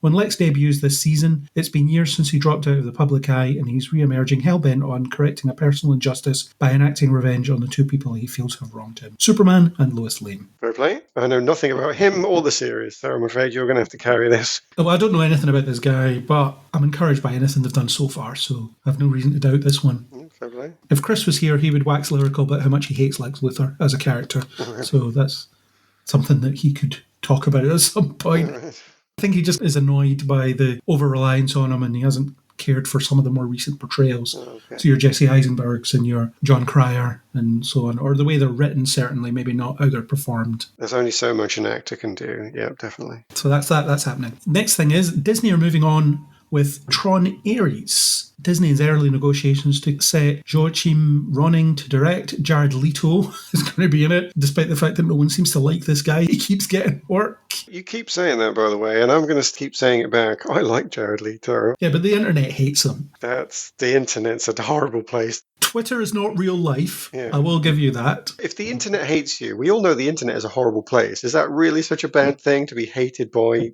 hell? They've not said what the Tron sequel will be about or what form it'll take, but they're making another one. I liked Legacy, and the original one quite like it as well. It was very weird, but I quite like it. And Legacy's great because of the Daft Punk music and the 3D technology that made use of. So I don't know what their angle will be here. Don't try and sell people on, the second Tron film was great because Daft Punk did the music. Again, can you not say anything about the plot, the direction? The music was good. Well, that's one of the selling points. The music was great. I thought it was visually really cool. I liked what it was doing. The actors were good and I enjoyed it. Were you not a fan of that one? I can watch both Tron films and get some enjoyment out of them. The thing that bothers me about the second Tron film is that it opens so strongly with some really good ideas and it advances the thought about what computers are correctly. So the original Tron film is what we thought computers were back when computers were just being used commonly. Then they bring up in 2010 the idea of artificial intelligence, and you think, brilliant. You've actually taken your genre and you've updated it well. And then the first thing they do with the artificial intelligence is kill most of them, all but one. What? You just had good plot and you just set fire to it. What are you doing? So it opens really strongly and then it just becomes bland towards the end, and the bit where the father has to give up the son. You're supposed to be in tears at that point, and I'm just not. I wasn't connected because all the good stuff they set up, they just don't use it. It's really strange. So I won't deny that it's visually impressive. What the actors set up to do is great. What the story promises is really good. And this whole idea of advancing, what do we think about computers now? I am ready for Tron Ares to come out and say, right, what is computing to us here in the 2020s? Because we have got things like the metaverse being proposed. We've got virtual reality. We are ready to finalize this whole idea that these two worlds can cross, which is toyed with in 2010. Because they, at the end, give you, and the worlds have crossed. So we're now ready to see the answer to that. There is something this film can definitely say. So I am ready for this film, and I am happy for Jared Leigh to be part of it. And I think it could be really meaningful. I think it's just a shame that Tron Legacy just missed for me. Let's see if we have a de-aged Jeff Bridges for this one again. Oh, that was so weird. You can't look back on old technology, though. Well, it was one of the pioneers of that technology. Exactly. You got to let them go. The weirdest thing was that I didn't realize that the character from Tron was actually the Big Lebowski. That was my big surprise. I was like, where did he get that philosophy from? I suppose 10 years, was it 20, 30 years stuck in the mainframe might do that to you. So fair enough. But it was a bit of a surprise. It had some great lines in it. Stuff like, you're stepping on my Zen thing. It's just so weird. Again, though, it's just like somebody said, do you know what? Make the character your own. Go with it. No. This is science fiction that's trying to give us a message about computing. Tell me where modern day spirituality comes in. If you fit it in, then great. If you can say that the Western world is actually starting to look at the Eastern world, it's actually not new.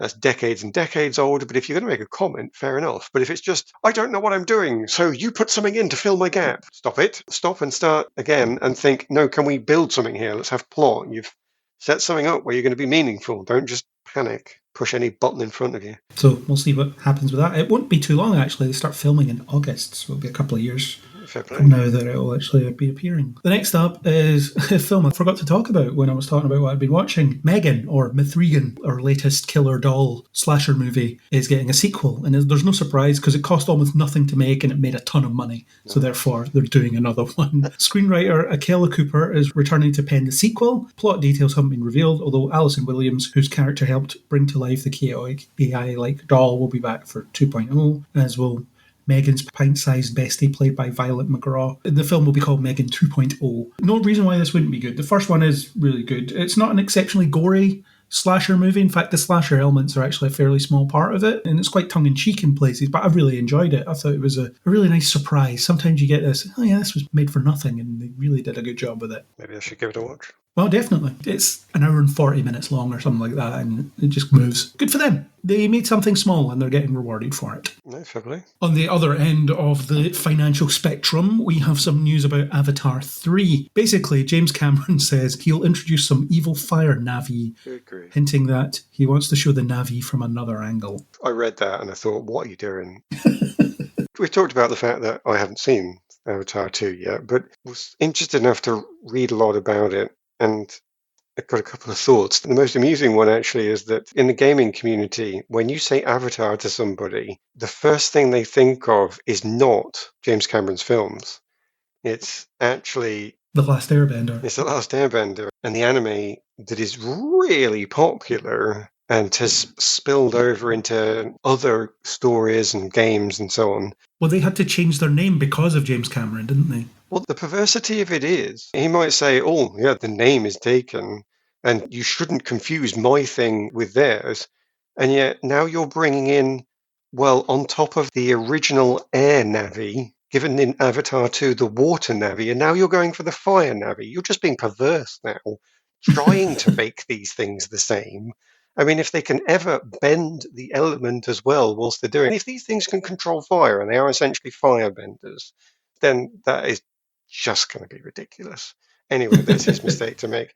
More importantly was that bit about looking at another side of the Navi. I thought, and again, you're going to have to correct me on this because you've seen it and I haven't. I thought I'd read that one of the biggest problems with the second film is they already set up the different perspectives. Because don't you have two sets of children and one of them's like a human raised as a Navi and another's a Navi raised as a human or something? And you've already got the opportunity to have all the different perspectives of inside looking in, inside looking out, and vice versa from all the four angles you can possibly have. And they don't necessarily do enough with it. So shouldn't they do more with that rather than saying, what we need is another perspective? Hang on a minute. No, use those.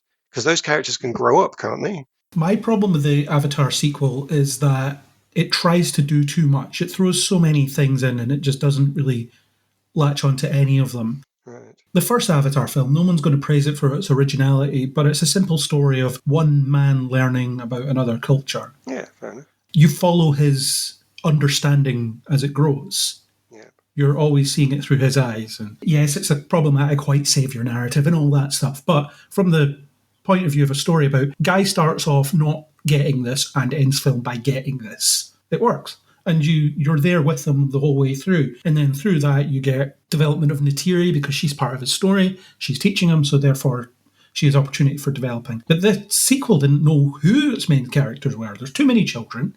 There's the adults as well. They have to do something. And you spend 3 hours just sort of getting little bits of what they're up to, but nothing hugely impactful or meaningful or able to latch on to. So now James Cameron's like, yeah, Avatar 3, we're going somewhere else. We're going to be looking at the Ash people. But you haven't really looked at the last people in any detail. It's funny, the Last Airbender thing, I do get that. I don't really know much about that. I've never seen it or went with it. But I was thinking more of starting Pokemon, because you start off with the forest, your grass type, you continue on with water, your water type, and now fire, your fire type. So that's the three elements you get to choose from in every Pokemon game. So that's what I was thinking of. Yeah, probably. The thing is, I'm not eager to see more Avatar. When I watched the first Avatar film, I wanted to see it again because it blew me away visually. And the second film blew me away visually as well, but not to the point I felt like I needed to see it again. So there was a diminishing return there. And I was the one that was really looking forward to it. Lots of people online have been rubbishing it and saying it's going to be crap and stuff like that. I really wanted to go in and love it. Then I came out just thinking, you don't really know what you want this to be anymore. The thing is, see if they just made a documentary set on Pandora and this one focuses on the water people. That'd be enough for me.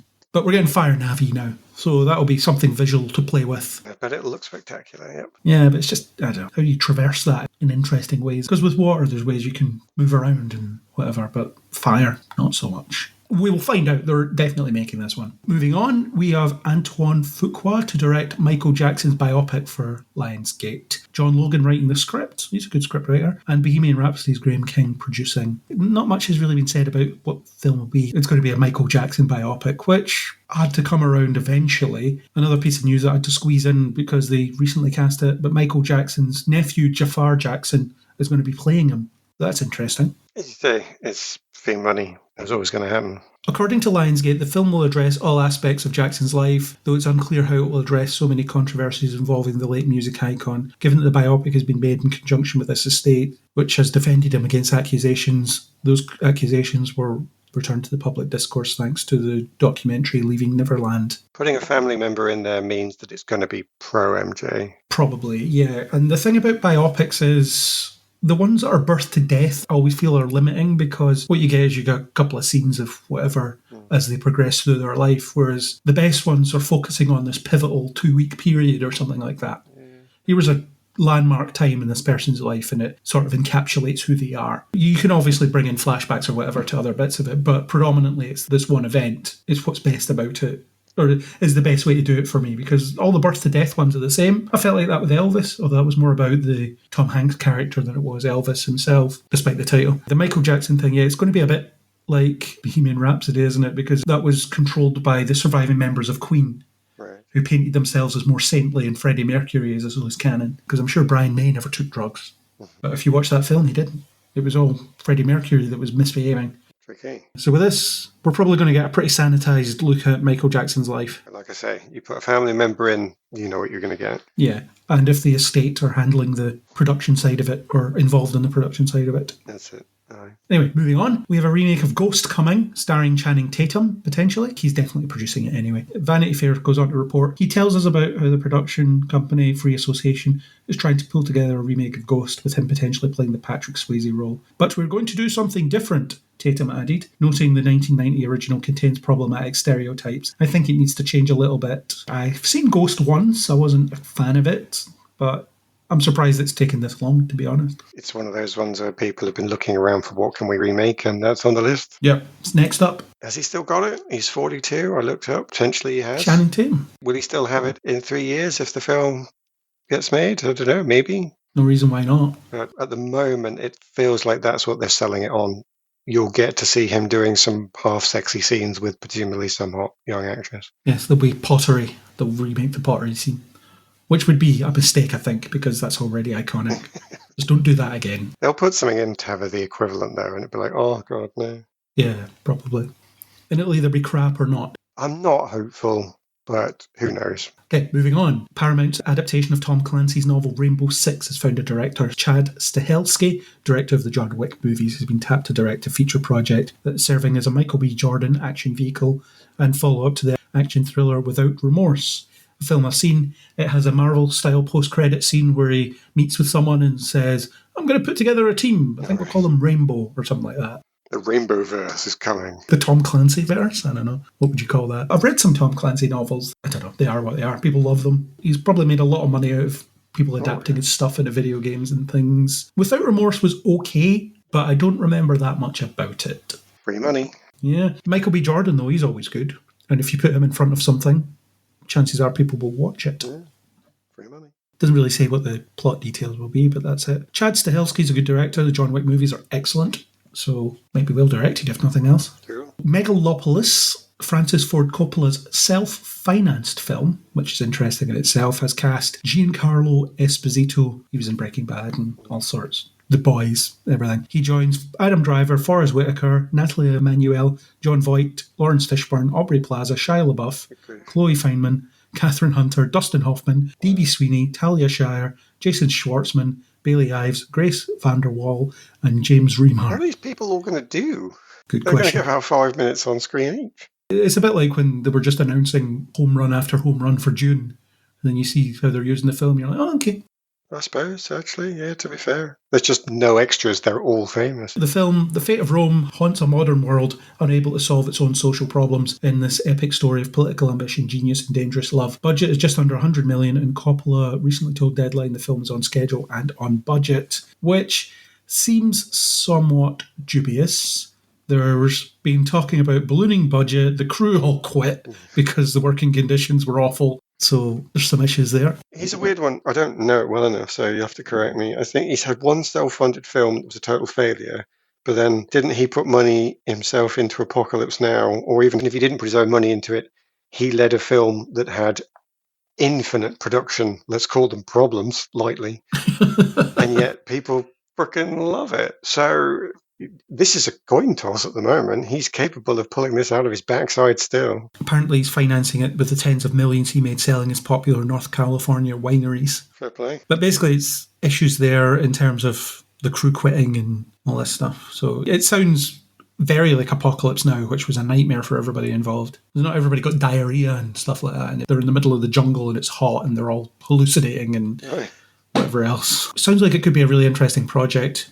assuming it gets out there. But he's still casting people in. Self-financing, that's not nothing. It's committed, aye. Next up, very quick one. Aardman has announced that the studio's much-loved duo Wallace and Gromit will return for a new film in 2024, premiering exclusively on Netflix, with the exception of the UK, where it will first debut on the BBC. Yeah. The film sees Gromit becoming concerned that Wallace is a little too dependent on his inventions. When Wallace's smart gnome develops a mind of its own, it falls to Gromit to battle sinister forces and save his master, or Wallace may never be able to invent again. I like Wallace and Gromit.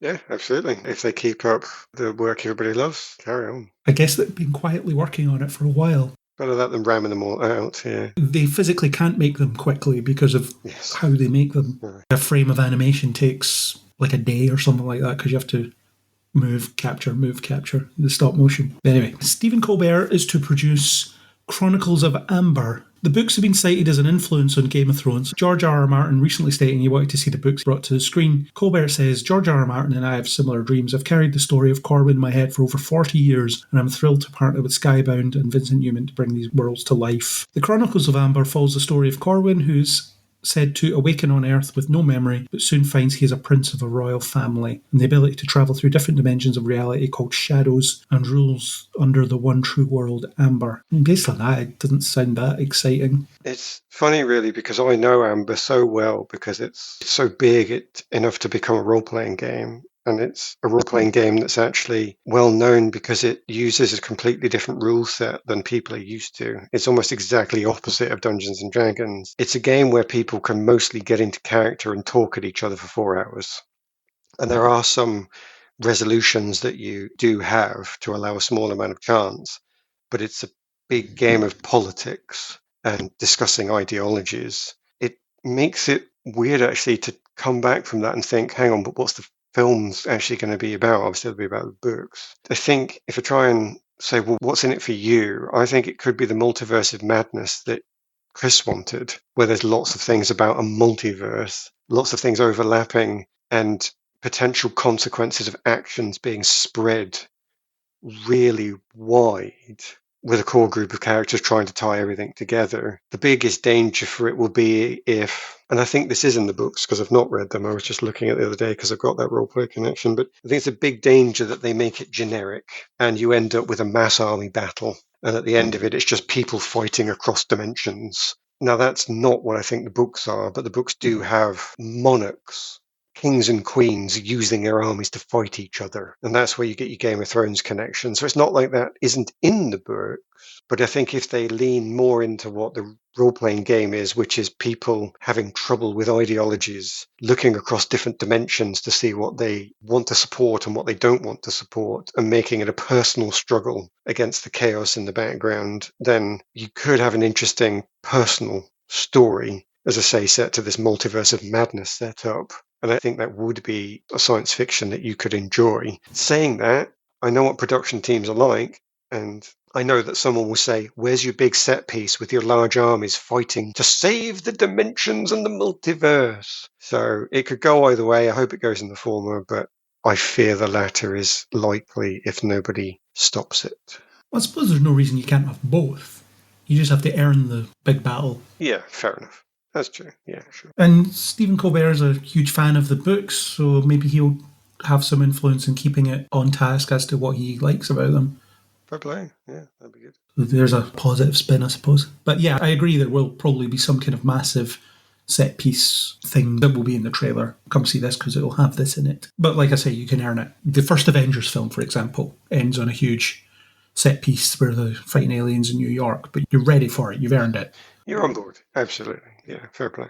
Next up, back to Dungeons & Dragons. Paramount Plus has given an 8-episode straight-to-series order to an adaptation of the titular fantasy role-playing game. Red Notice filmmaker Rawson Marshall Thurber wrote the pilot and is set to direct the first episode, which will be a co-production between E1 and Paramount Pictures. That's all they've said about it, is that it's going to be a D&D TV series. We need to know more. It's quite an interesting vote of confidence, though, because the film isn't even out yet, and they're like, yeah, let's do this. So it must mean that someone has looked at the film and thought, more of this. Thanks. Absolutely. And it's another way of making money. And one of the big problems, apparently, that the owners of Wizards of the Coast, which I think is Hasbro, have said is you're not making enough money. So I guess TV and film is one of the things they want to get into to solve that problem. We need to know more about it, though, because, again, it suffers the same problem as the other. If it's live action, but it's just silly, then people will just write it off as a pointless comedy and it'll get forgotten. I think they need to do the same thing that I want them to do with the film, where it has to be funny, but it needs to have that heroic element too.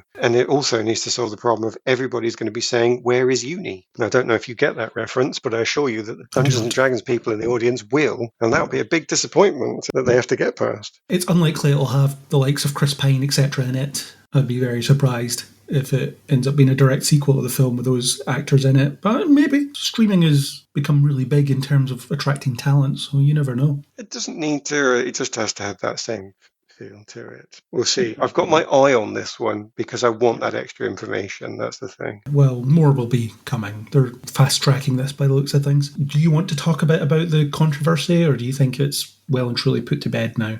It is put to bed. There's still an outstanding potential issue with it. I don't think I'll bore the people in the audience who aren't gamers with it with any more than just a quick summary. And the people in charge of Dungeons and Dragons try to absorb as much of the outlying material that is actually created by its own fan base back into Wizards of the Coast, the owners of Dungeons and Dragons. It was like this big, evil, maniacal villain move to just say, all you people, we let you make money off our product and our stuff isn't making enough money, so we're just going to take your money. Is that all right? Oh, you don't like that? Oh, that's a shame. And add to this, the guy in charge of Dungeons and Dragons is someone who is proudly a video game producer and thinks that Dungeons and Dragons, the tabletop role-playing game with pens and dice, should be more like playing a video game where people can play by themselves with a virtual interface. And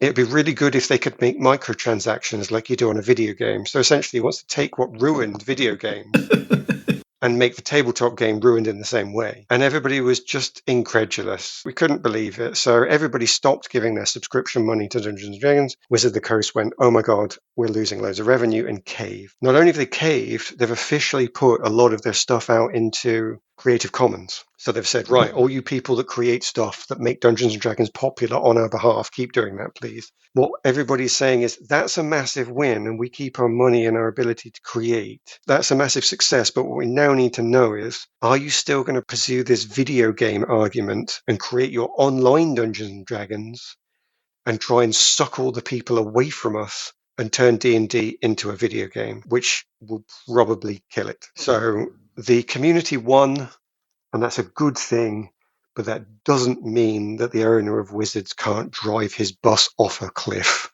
and take everybody with him. And the game won't die, actually. It's just that it would stop being made until somebody else bought it, which they probably would because it's the biggest game on the market. So it's just weird. But the reason it's relevant to this is I think because the TV and the film were coming out, it would have hit their extra revenue. I think they had to cave. And I don't think you'll hear anything from them again until the money is in from both. Okay, and it's self-hosted anyway, so even if the video game did quote-unquote kill it, it wouldn't stop people playing it, would it? No, but you have to think that the video game would be a totally different game. So any new audience getting sucked in, it would derail its own popularity. It would knock it.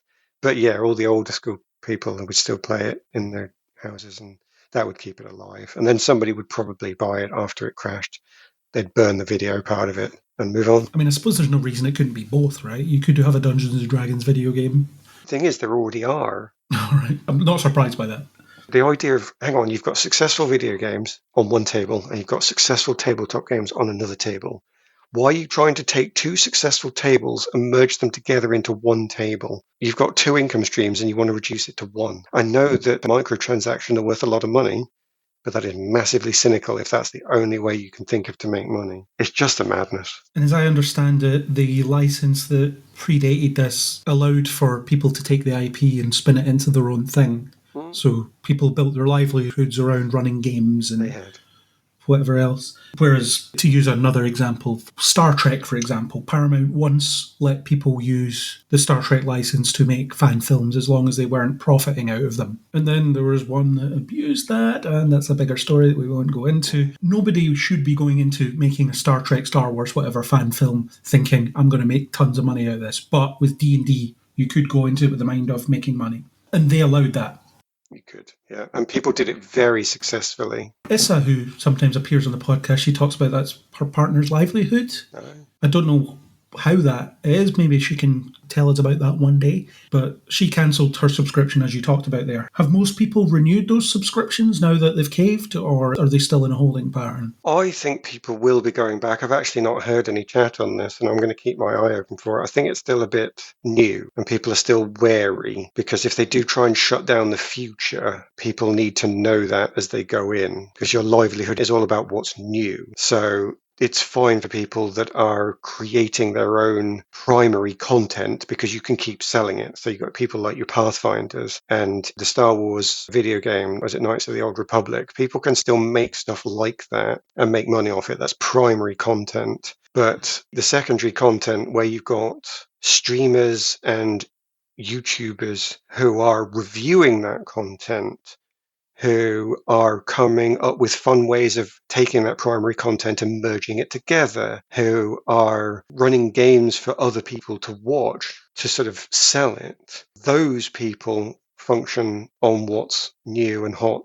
and cool, and they will have a horrible choice if the future changes, because they will be forced to go with it or drop it. Those people are the ones that have the subscriptions, and their followers are the ones that have subscriptions. And I think they've still got a somewhat uncertain future to know about. They're carrying on now.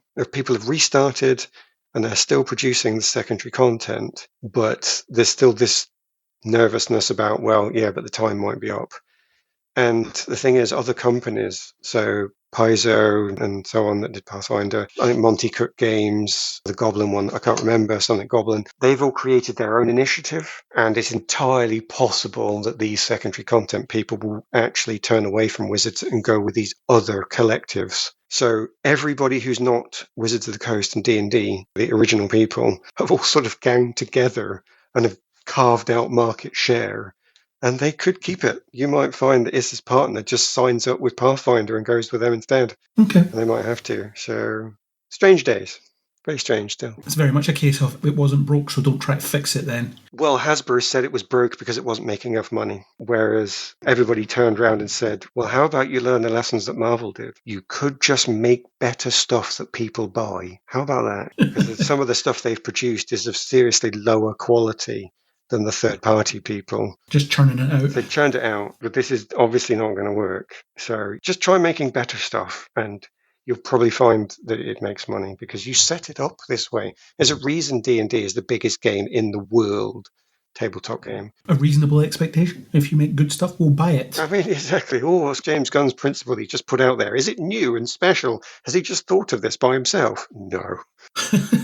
I think there's a huge rethink that needs to happen when it comes to a lot of how things work in terms of revenue streams and things like that, because the world has changed so much. And you talked about Twitch, so people are on Twitch playing D&D, but people are on Twitch playing video games and technically making money out of a video game that was made by not them.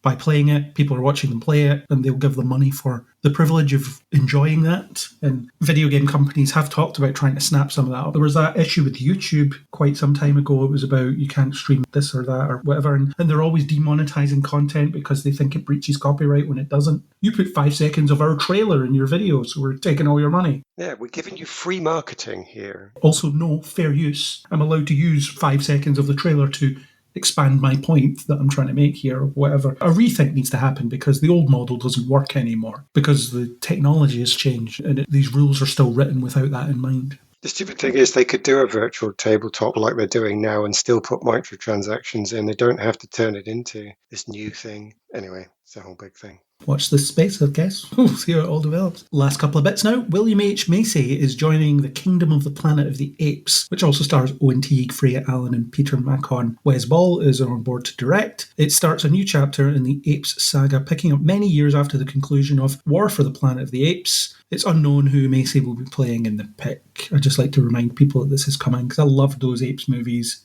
So getting another one is quite exciting. I've not seen them, so fair play. Oh God. You should watch them. Yeah, maybe, yeah. Great trilogy. Andy Serkis is an ape. Right. Superb. It's good that they're just taking the source material and playing around with it, because you couldn't remake the first film anymore, I don't think. No.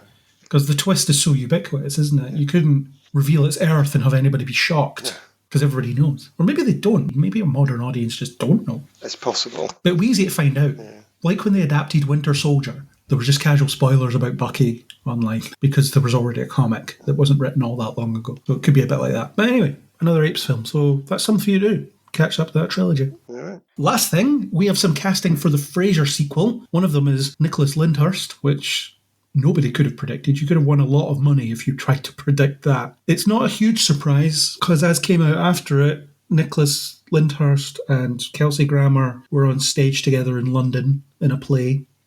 So that's where that comes from. Right.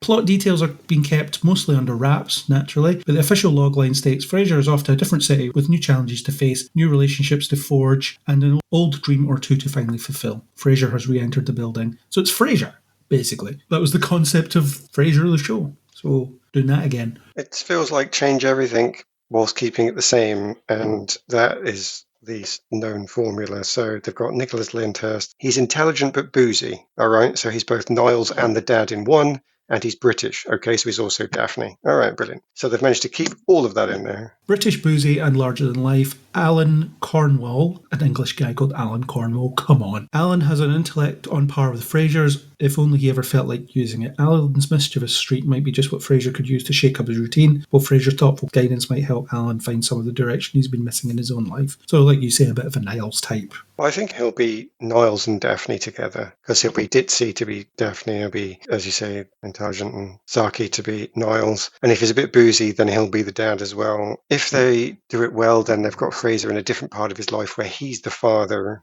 and it's not him with his own father, it's now him with his own son. So it'll be moving on the ages. And it sounds like it's just going to be a buddy show where they've just said the best bits were Niles and Frasier. So how can we get those two together? We'll just have a buddy show. And then Freddie will be the foil that sets up various plot lines. This could work. Good. Yeah, but like I keep saying, sometimes it's okay just to have things finish and just be done with them. Yes, it definitely is. They're dredging everything up. I'm not excited by it. I'm not desperate to see this. I'm not really interested. And I liked Frasier, but I'm not astounded by it. I'm not blown away. It feels like something that, as I say, it could work. And the last bit, which you already said, is Freddy's in it. Jack Cutmore Scott has been cast as Freddy. The character is described as a nuanced combination of his father and grandfather. So Frasier will be Frasier and Freddy will be Martin, essentially. Years ago, Freddy rejected following in his father's footsteps, dropping out of college to become a fireman. He's even in the services, and he's never looked back until now. When recent troubles have left him with no one to turn to in his life, if they can overcome past differences, Freddy and Frasier might finally have a chance to repair old wounds. They've remade Frasier with different cast. The dynamic has been moved around a little bit, but it's still there. Like you say, I'm not that excited about it. I'm okay with saying goodbye to stuff, and I think we've had quite a lot of these legacy quills come out and be disappointing, that you approach them with a bit of trepidation now. Yeah. Anyway, that is it. That is the final news item. Thank you, James Gunn, for giving us the DC news to talk about so that we didn't have to come back or leave it till next month. So that was good. Good timing for once. We lucked out there. That was our discussion about January 2023's news and trailers and other bits and pieces. I want to thank Neil Stenson for the supplied music. And Aaron, I want to thank you for being here to talk about all the stuff and things that we had to talk about. Lovely. If you like what you heard, then please do subscribe on Spotify, Apple Podcasts, or wherever you get your podcasts. And on most of these platforms, you can leave a rating and a review. Should I ask you how many stars the audience should give us on these platforms? You should not. I should not, so I will just say 5. I couldn't think of a reference to other stuff that we talked about that might have 5 in there somewhere, but 5. Do that. If you want to discuss anything that came up here or anything else really, you can reach out to us on Facebook and Twitter under Neil Before Blog. or leave us a comment on kneelbeforeblog.co.uk. And as always, we hope you'll join us next time on Kneel Before Pod.